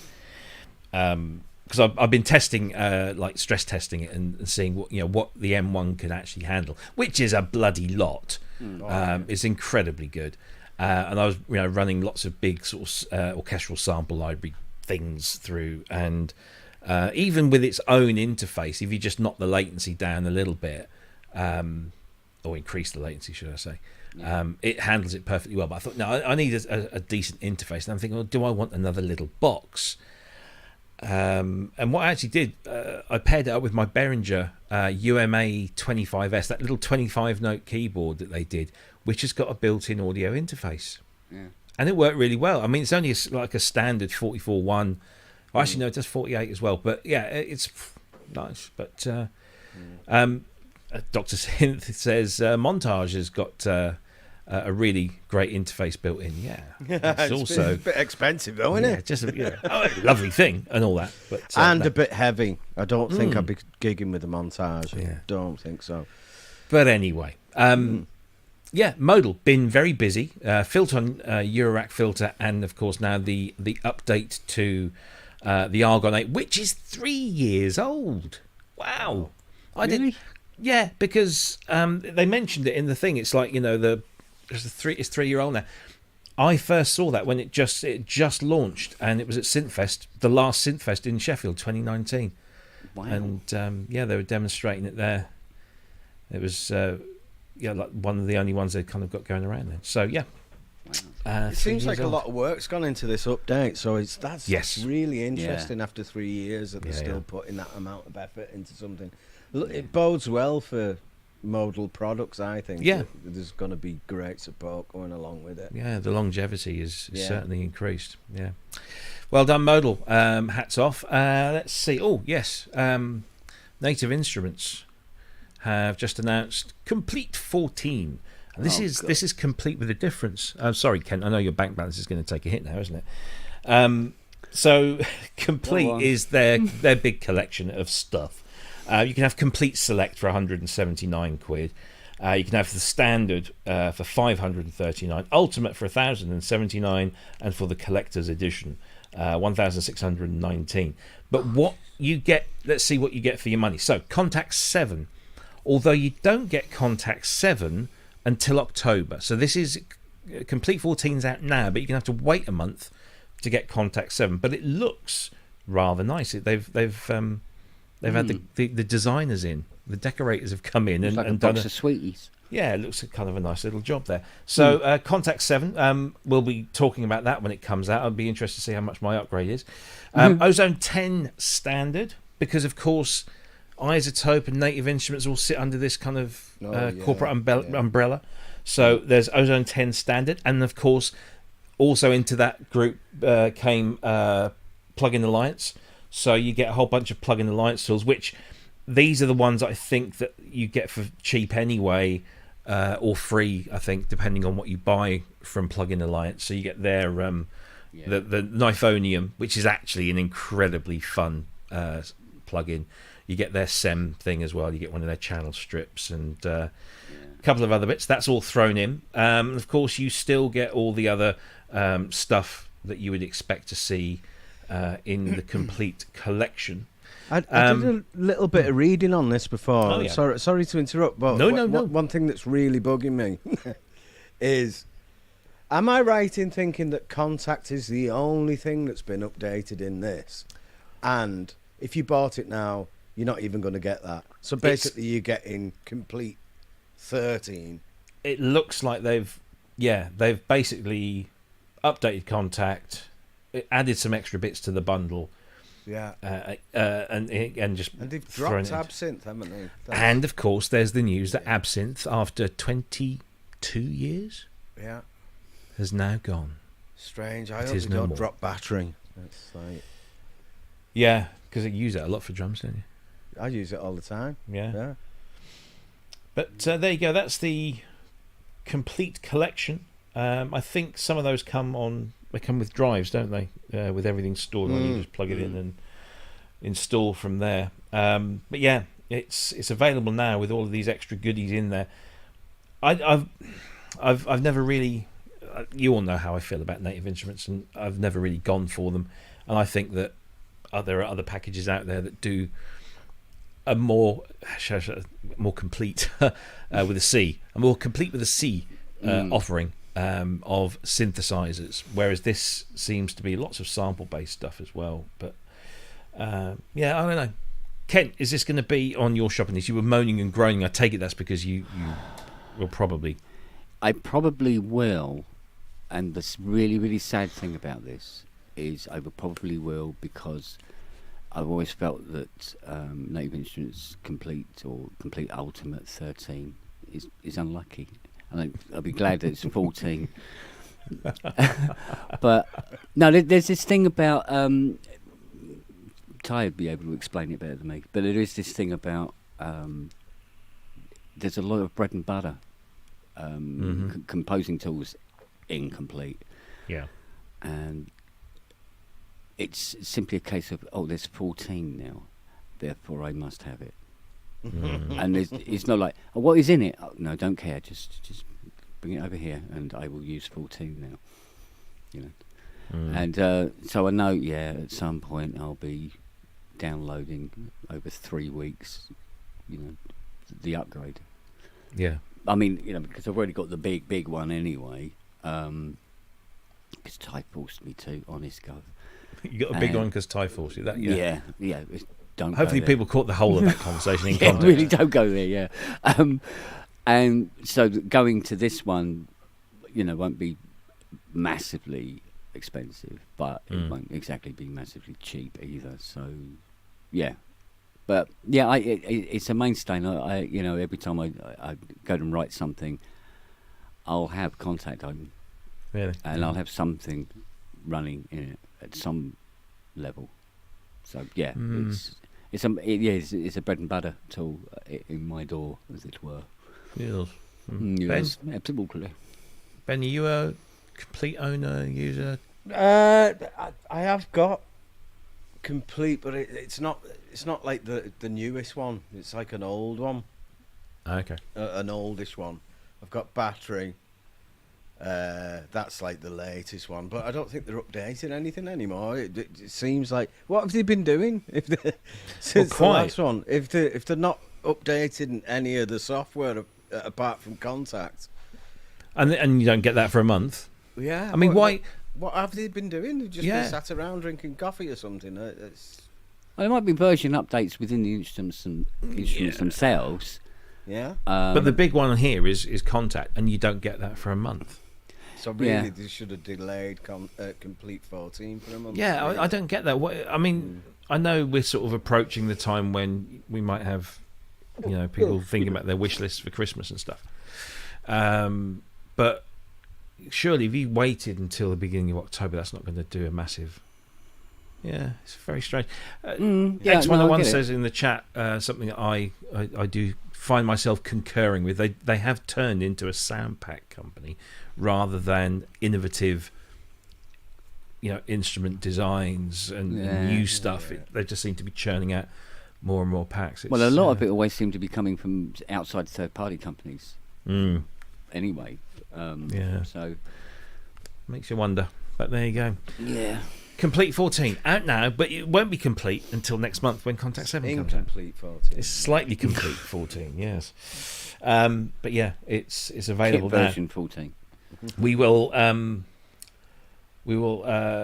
a look at Contact 7 hopefully when that drops fairly soon. I say I only got into Contact. I only eventually gave in last version 6.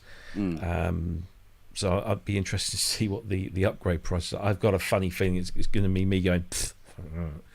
But there you go. And hopefully they improve the drivers for the NI keyboards. Oh right, yeah. Shall we have a look at see how the Kickstarter campaign is doing? Oh yeah. Let's do that. Let's see. So this, if you've joined us late, we were looking at the Filton Kickstarter campaign. Oh, it's disappointing. Why? It stayed the same. I might throw a 5 in. Press F5. Just keep pressing it.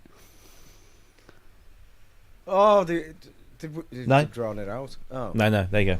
Yeah. It hasn't changed. It'd be terrible if the number was going down. Wouldn't it? We've been talking about it and suddenly it starts going down.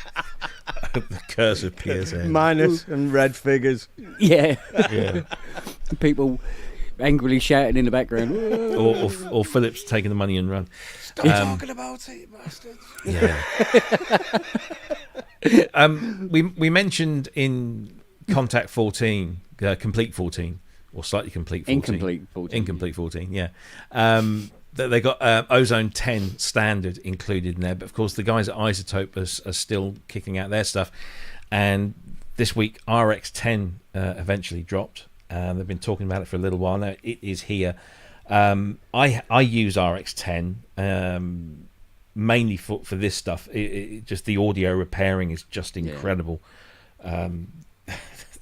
I was going through some stuff and just picking out, because you get very used to using this spectrograph, and you really can see where the problem is and just go click, boom, it's gone, and it's like it was never there.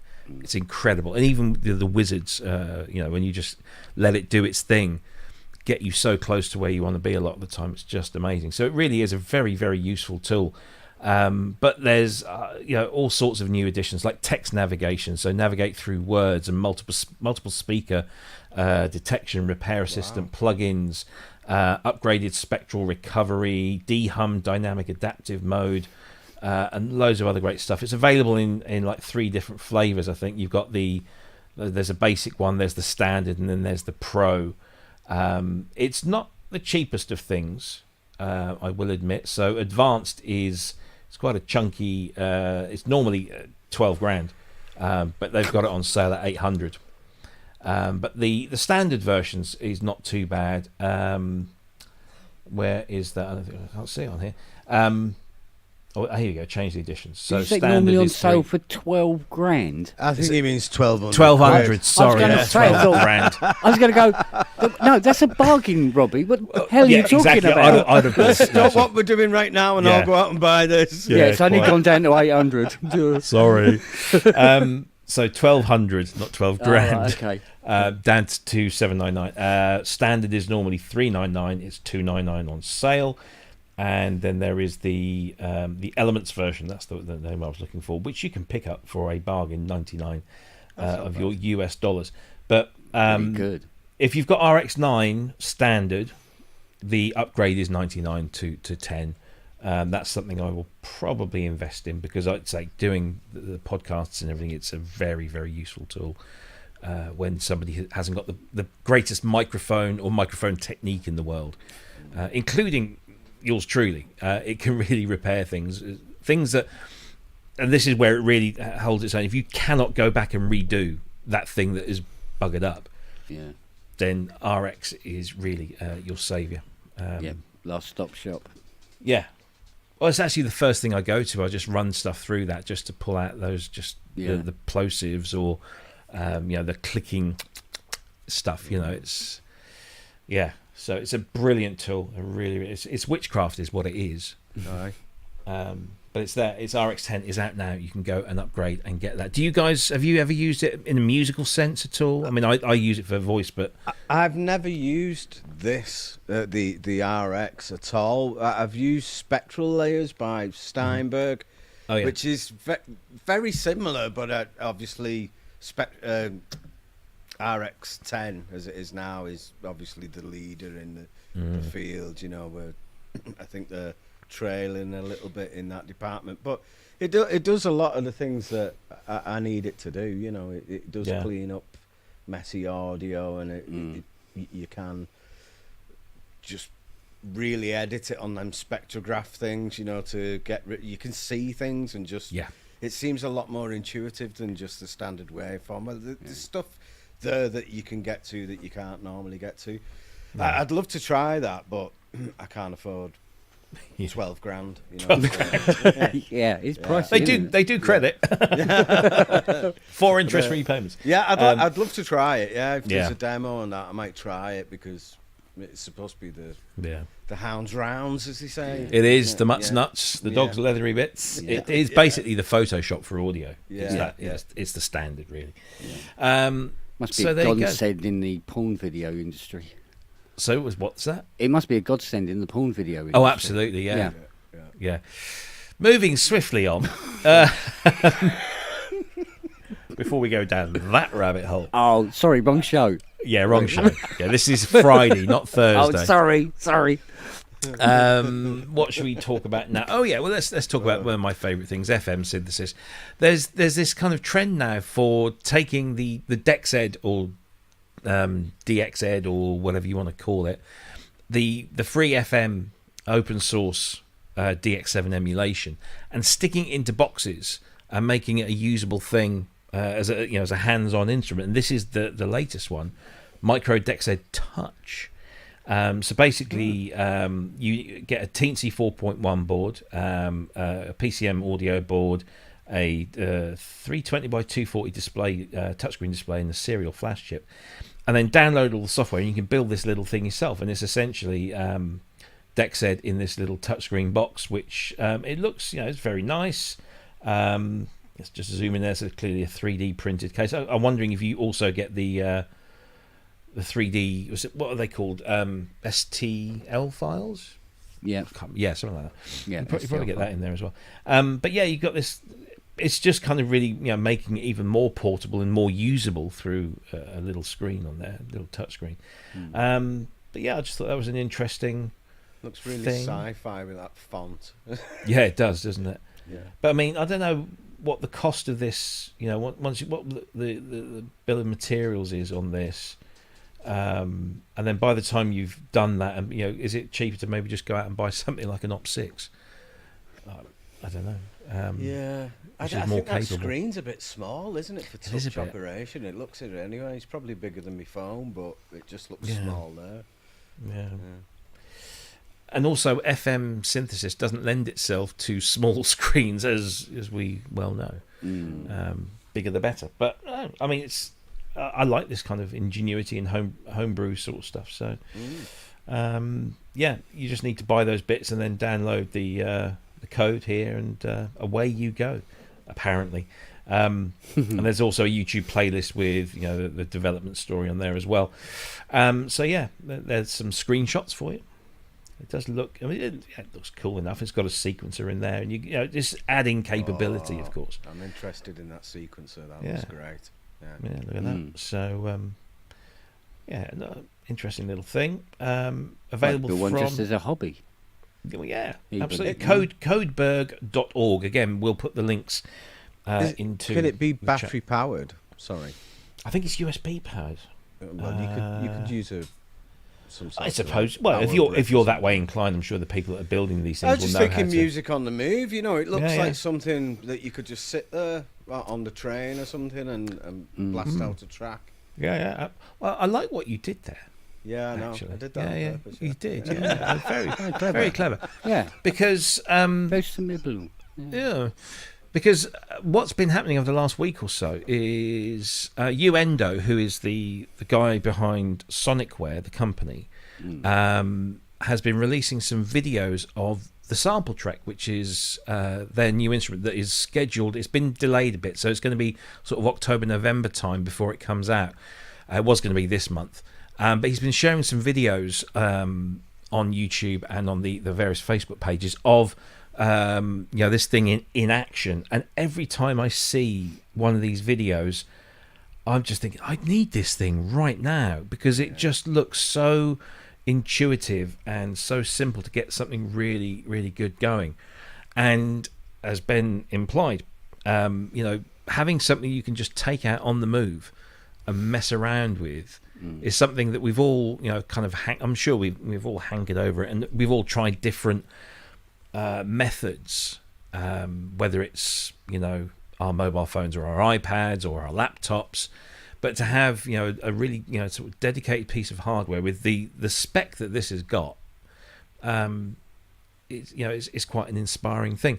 I'm not going to go through all the videos there, but you can check those out on Sonicware's YouTube page. But what if you were making music on the move right now? If SmplTrek didn't exist, what would you use? Say, Ben, if you sat on a train for 3 hours and you wanted to knock out some tunes. Yeah, I used to like the idea of those Yamaha QI things. I thought looked really. Was it the QI10? Mm-hmm. That looked great to me, but I never had one. But it's something that does interest me. I'd never tend to. I always drive everywhere, so I'm never really sat on a train. With this opportunity to. Yeah, sometimes I'm in waiting rooms quite a lot, so maybe I could do something then with headphones. But yeah, I do like the idea of it. And in the past, I've tried to do it with my phone, and I've tried to do it with my iPad. I've got an iPad Pro, and it cost a lot of money when it came out. And I thought I'm really going to utilize this. It's going to be a remote in my studio. I'll use it for all typing kind of crap and all that databases, and I'll do music on the go with it. Even if it's just GarageBand, I'll use that. But I've got MPC software, and I end up playing the Chase on it. That's all I do with it. It's it's not getting used at all. Sit there playing the Chase hour after hour. Yeah. If I bought something like the SmplTrek, I can't do that. It's got to be used for what it was its intended purpose was. So that kind of gets me, because I think there's so many options on these devices that we have that even if you set off with the best intentions, you suddenly end up checking your latest updates on Twitter or whatever, and I don't know. I think sometimes you need discipline. Well, I do. I need discipline. No, yeah, You've got to do that. Stop being distracted. Stop procrastinating. Yeah. Get on with the job of making some music. And I think without all those distractions, I would be a lot more productive. And that's why I'm really interested in SmplTrek, really. Yeah. So my music on the move at the moment is pretty non-existent. I've got one of those little MPK things, and I've got an iPad, and I've got my MacBook, but I never, even in hotel rooms when you're gigging and that, I never do it. No. So I need going out and doing found sound stuff, and that really gets me interested. Yeah, me too. I was kind of buzzing when I saw that like octatrack kind of sequencer on the last DEXED thing, because sometimes in this situation where that octatrack kind of programming way is brilliant. When you're working with limited samples and you have a different sample firing off on a different beat, but they're all on the same track. That kind of thing, I really enjoy doing that. I like getting the most out of something that's quite limited. And I'm not saying that the SmplTrek is limited in any way, but its limitations would appeal to me, I think. Whatever they may be. Well, limitations are often, the thing that makes people more creative, because they're looking for a way to actually do the thing they want to do. And so they come up with a lovely little workaround. Kent, how about you? I mean, I know it's... I always hang on.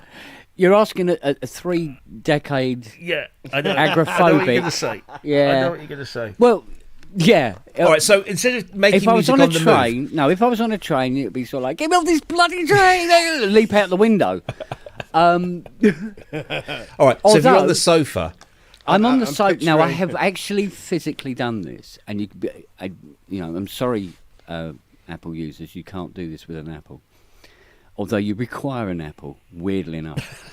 But I can completely remote control the entire studio, the Cubase, the works from an iPad from downstairs on the settee. Okay. With no cables. Because of the I'm trying to remember the name of the program, but it's literally what it does is the PC comes up on the iPad. Right. Yeah, so and so you're operating the computer as if you were up here, and from that you can change all the presets on the keyboards that you're going to do. So it's completely thingy. Now, because it's done through the Wi-Fi, I could take the iPad down to the workshop and I can write a track down there using all the gear that's in here, including the 80. Not a problem. And what was that piece of software called? Something deck. But anyway, yeah, and so from not so much on the move, but definitely from a different locale, there is that. So I wonder if you can do that on a Mac with the sidecar feature. I know that's only available on more recent Macs, but with the sidecar feature, you extend your screen onto an iPad. And I'm guessing, I don't know whether that works. Native remote desktop. That's what it's called. Okay, yeah. Yeah. Oh, yeah. No, well, but with the older Macs, you couldn't do this thing, whether the app wasn't available or wherever it was. There was also a thing you couldn't do MIDI over Wi-Fi, which you can on PC.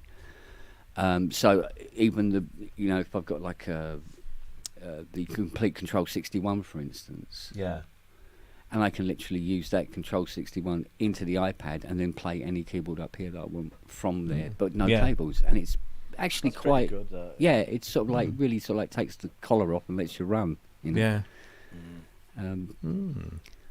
obviously if something suddenly stops responding, you go, shit, I've got to go upstairs and sort this out. That's a problem, isn't it? I mean, I know I'll sit downstairs sometimes and I'll have the MacBook with me and I can just do remote sharing up here with my Mac, but I've never tried that music. This is where if I'm at home, this is where, otherwise I'm disturbing other people. It's not. And I don't travel as much as I used to. I mean, I used to take my MPC 500, and then I'd turn it on. I'm like, I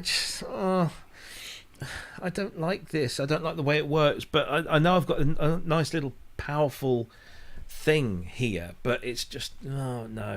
And then what else did I used to take out? I used to have something else. I had one of those little SU10 samplers. Again, wasn't a real kind of standalone thing, not like the QIs, but it's the same size. But no, there's not a huge amount, and so that's why the SmplTrek really is appealing to me. But I don't go out as travelling as much as I used to. And if I do, I'm usually driving, and so it wouldn't be very, kill somebody. I mean, it's not very sociable, but like sometimes something like this, that sounds terrible. This, but when you're in bed at night, maybe. I've seen your missus. If you're in bed at night, maybe somebody's watching murder programs and you're bored stiff. So, okay. You could have the SmplTrek out then and be knocking out a tune, like knocking something out. Yeah. Dear oh dear. I just say I've seen your missus. Why you would want to be doing anything other than wrong show. Wrong show. Indeed.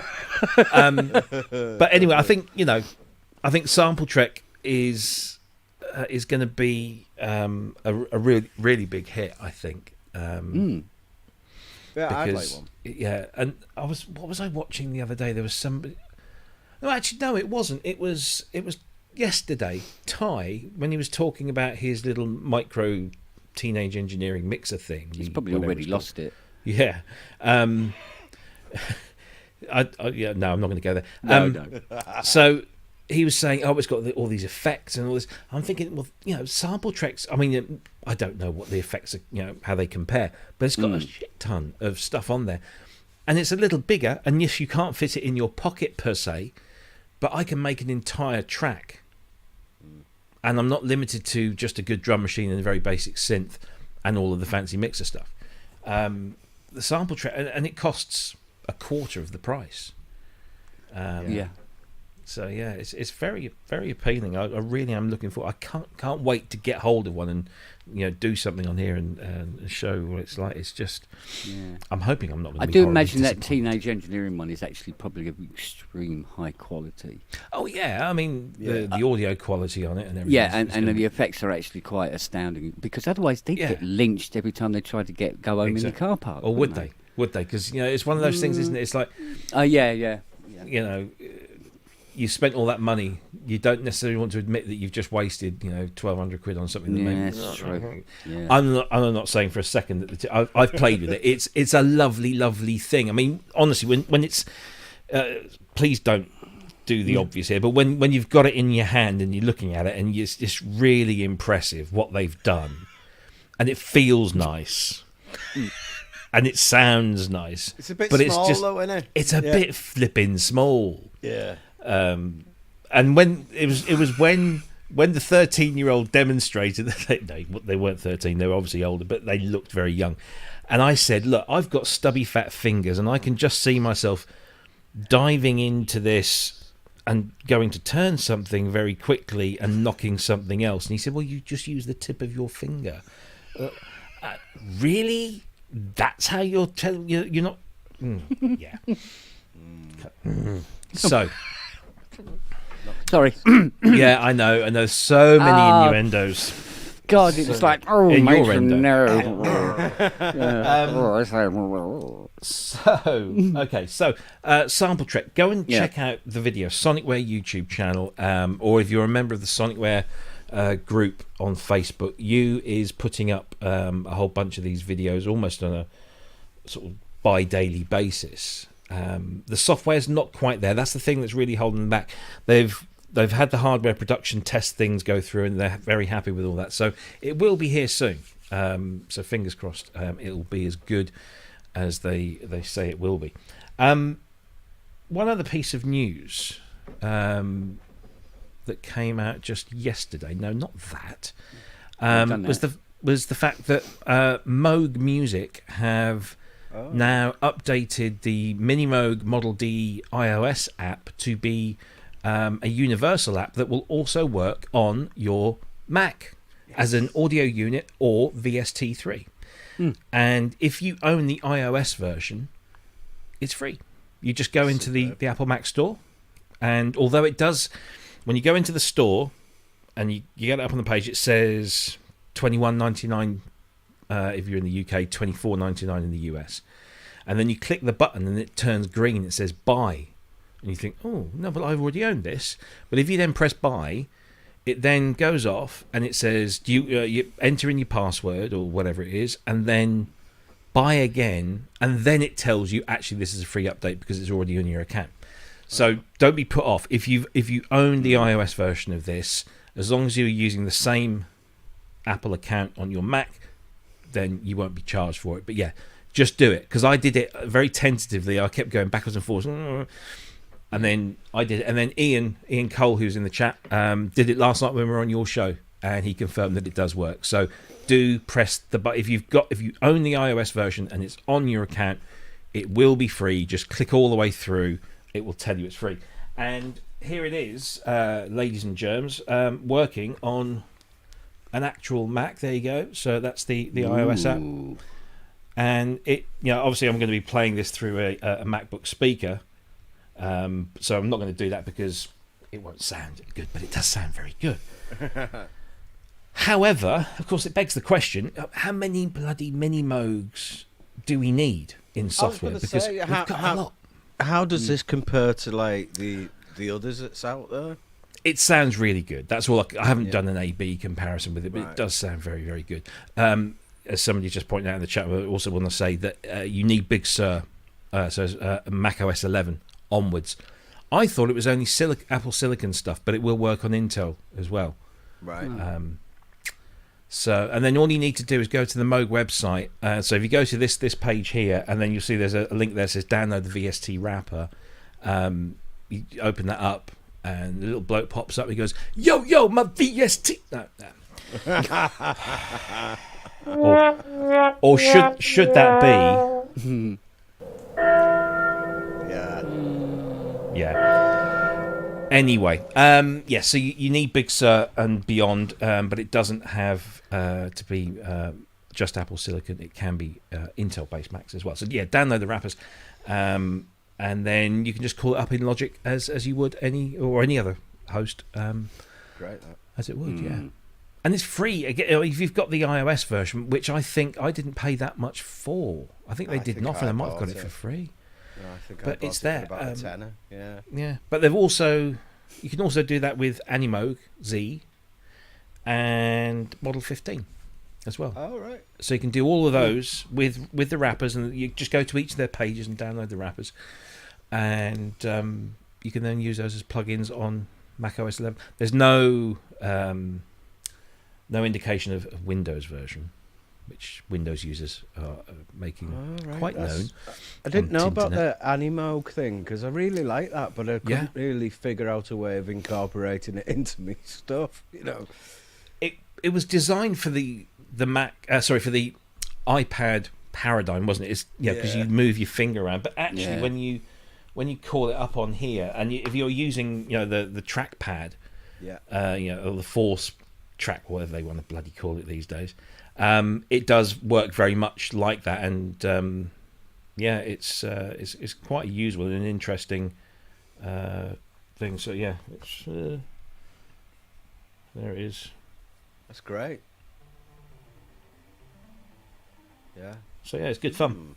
It's a good fun, and they're very affordable. And you can also buy a pack as well of, I think it's the Minimoog and the Model 15 in a pack, so you can get, if you haven't bought these already, you can get a little discount by doing that as well. But interesting though as well is the fact that we've got this crossover now of iOS apps into the desktop world as well. Yeah. Which I tried to really get into iOS stuff at the get-go because the whole CMI app thing. And I really thought it was going to be the next big thing, and then very soon came up against that brick wall of the fact that the first iPad was pretty limited in its capability. It didn't have much memory, and so it very quickly sort of started to fall over. I had a few apps on there, but they chugged along a little bit.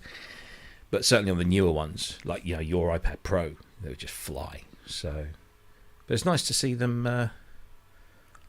Doing stuff, That's great. Yeah, definitely. I'm just trying to think what else I'd like to use that I've got on the iPad. But I'd like to see a VST wrapper around that, like the MPC software and things. Might be useful. Yeah. The MPC stuff would be interesting. And say the CMI app works on macOS as well. Yeah. But because I was talking to Peter Vogel about this the other day, because we had our first support call for the CMI app in God knows how long. And I said, oh yeah, it does work in macOS, but it doesn't work as a plugin. So you can use it as a standalone, but not as a plugin, unless you're on Apple Silicon. I think that's the only way you can do it. But there's no wrapper for it. So I did urge Peter to get that sorted. So who knows? What's this? Got some starred things in. Have I missed some stuff? That was. Oh no, hang on. Oh, Pat Brady. What keyboard cover is that on your Mac? It's nothing special. It came because I bought this off a friend. Actually, bought this off the developer of Quasar Beach. Who's a friend, and we were talking about. I was saying, I need to buy my son, or get my son a Recon Mac for his sixth form. And I said, I could give him mine, and he said, you can buy this one from me. It's just it's like a overlay. But it's nothing special. You can get lots of these for different, like applications, but this one's just like a basic Mac shortcut thing. So that's all it is. It just keeps the keyboard nice and clean and stops the dust getting in there. I tell you what has been a revelation. I don't know if you've had any experience of it. Is the touch bar on a MacBook Pro. Oh yeah. I've got one with a touch bar on it. It's good, isn't it? Yeah, it's quite good. Yeah, it's good in Logic. Yeah, exactly. Yeah, and I'd heard some sort of mixed reviews of it, and I thought, maybe it's just a gimmick, and it actually is. Yeah, because it dynamically changes, and it's pretty good. it's very clever. Wasn't that well received, but no, they've ended up binning it off. But it was quite good. Yeah, because this is a 2020, so I don't think they do it anymore on this. But I mean, this is and I've got Animoog running on there. I don't know if you can see on the touch bar. Yeah, they're all dedicated controls for that. And so then you just tap one of them, and then it brings up the actual control, which is like a slider in this case. And then you can just slide it, and then you just take it away, and you go to the So it kind of extends that kind of F key concept, and of course all the F keys are still there. And I like it. It is a clever thing. And I believe, ladies and gentlemen, that's a show right there, done in the bag. Before it was good fun. Before we go, however, shall we have a look at the Kickstarter? Yeah, go and see what it's on now. 49,000. You're not going to like this. Oh dear. Hasn't moved. Oh, come on, guys. Let's do a refresh. Nope. Oh dear. Nothing. Well, that was seconds of fun for all the family, wasn't it? Come to PSN for the guests. Stay for the thrilling after-show content. Yeah. The things we do. Yeah. Indeed. So, what have you all got planned for this weekend? You gigging, Ben? I'm gigging. Yeah. Yeah. Whereabouts? Come on, give the plug. Where can they get tickets? It's actually a golf club, but I think it's like a marquee outside. Do they all go? Oh Good no! shot. No, get in the hole.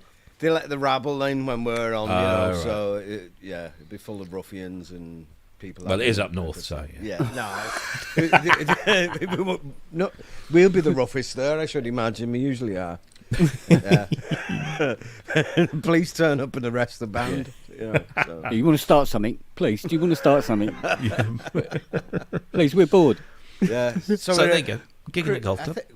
Crew something club, definitely. With Working men's club, no, it's not that. Check it out. It's on Facebook somewhere, definitely. Okay. Electromantics on Facebook. On Facebook and when you somewhere. When you find out what it is, send me a message so I know where I'm going. And directions. Ferret and Meat Pie Pub. Yeah. Well, have a great one, as always. I'm sure you will. And thank you for being here, as always. Yeah, Mr. Spong, have you got a busy week lined up next week? Yeah. I have a lot of machines here at the moment. I've fallen behind quite a lot. So there's a lot of things to get sorted out. Because at the moment I'm staring at keyboards going, I don't know what that's here for. Or have I already done it? I don't know. I'll have to turn it on and see. So yeah, there's a lot of stuff down there, including memory mode. So yes, so again, seconds of fun for all the family. Lovely stuff. Yeah, but the decorating's done now, so that's, Oh, well, that's good. Yes. yeah, the kitchen is now, actually In it operation. actually looks like a kitchen. It's actually a functioning kitchen. Yeah. Awesome stuff. I was going to, much against my better judgment, I was going to go to Let's Rock Ipswich, which is one of those big 80s revival things. And I was going to go because somebody, who I won't mention, said that they would be able to maybe get me in for free, guest list styly. And it didn't kind of happen, which in a way is kind of good, because then my wife's best friend is in marketing and she got some free tickets. And I've never really been a big fan of those 80s revival things because it's full of people my age dressing up in clothes that we never wore back then. And they should know better. But hey, so I can't really stand, So I thought, no, it's okay. It's probably a blessing. But I was speaking with Martin Ware earlier today, and Heaven 17 are playing there before they jet off to America for a month's tour of America. Finally, they're getting to tour the US, so that'll be interesting. So I'm ferrying my daughter into town. Apparently she's going to see some YouTuber. Now they do things on stage, so I don't know. I don't. What? So it kind of, so the wife's out all day Saturday, and then my daughter's out, and my son will probably be out with his girlfriend, so I'm going to have the place to myself, which is going to be first time for a long while. Wow. So I'll crank up the volume Tissues. and yeah. Please. Sorry, wrong show. I'll tell you what I'm going to do. I'm going to sit down and watch this China Crisis live, Liverpool Philharmonic DVD. Back from February. I went to see them in Bury St Edmunds in a slightly cut down version. They've got a lot more band, but yeah, it arrived today with Eddie and Gary's. Oh, nice. signature. So it's a 2-hour thing, and I will also be breaking the back of this. Seriously, go out and buy this book if you haven't already. Martin Ware's Electronically Yours Volume 1. What I've gone through so far is bloody brilliant, and I must admit I did skip almost straight away to the chapter marked The Split. Yeah, but it's brilliant, it really is. So yeah, it's well worth a read if you haven't got it. And apparently Martin tells me the audiobook is even better, so but I've just got that. Yeah, I haven't had to listen to it yet. Yeah, that's the way I will go with it. Yeah. what I'm going to do is probably get that and then stick that on in the car on the way to Sheffield for Synthfest. That'll get me in the proper mood, that will. So yeah, really good. Go out and buy that because it's really, really good. Other than that, yeah, feet up and try and make the most of my alcohol-free life as it is now. So yeah, boring. Boring. But there you go. It's all for the best. Gentlemen, it's been an absolute pleasure and joy as usual. Our thanks also to Jem Godfrey, who we've had. If you joined the show like after 8 o'clock and you missed Jem, go rewind and have a watch. He's incredibly entertaining, great fun. We're going to have him on again soon. So thanks ever so much for Jem's presence today, and we will see you same time, same place next week. And who have we got next week? Let me have a look at my list. Oh, we've got Dan and Mitchell from Cherry Audio, so they'll be telling us. Cool. Yeah. So that'd be really interesting because obviously they just released the Elcar-X, which is a fantastic instrument. If you haven't got that already, do. So yeah, we'll be talking to them and maybe seeing if we can squeeze some extra info out of them about other stuff. That'll be cool. We've also got Bob Coover coming on at the end of the month. Bob is from Groove Synthesis, makers of the Third Wave, which is just about to start shipping globally. And then, of course, we've got Synthfest in October. We've got David Gamson coming on the show in December, and a few more besides. We're working on some extra guests. So lots to look forward to. Have a great and a safe weekend, everyone. Enjoy all the other synth-related content. I believe Ramsey's on tomorrow at 1 p.m. UK time. Then there's Jamie and Mr. Wiggly on Sunday. So Jamie first, I think at 5, and Dom at 7. So lots of stuff to fill in the certainly in the UK, the mundanity of, is that a word? current televisual entertainment, which is all very black and grey and dull. Yeah. So, lots of synthy stuff on the internet. Go and watch that instead. Until then, have a fantastic weekend, and we'll see you same time, same place next week. Thanks for watching. Take care. Bye-bye. Bye. Au revoir.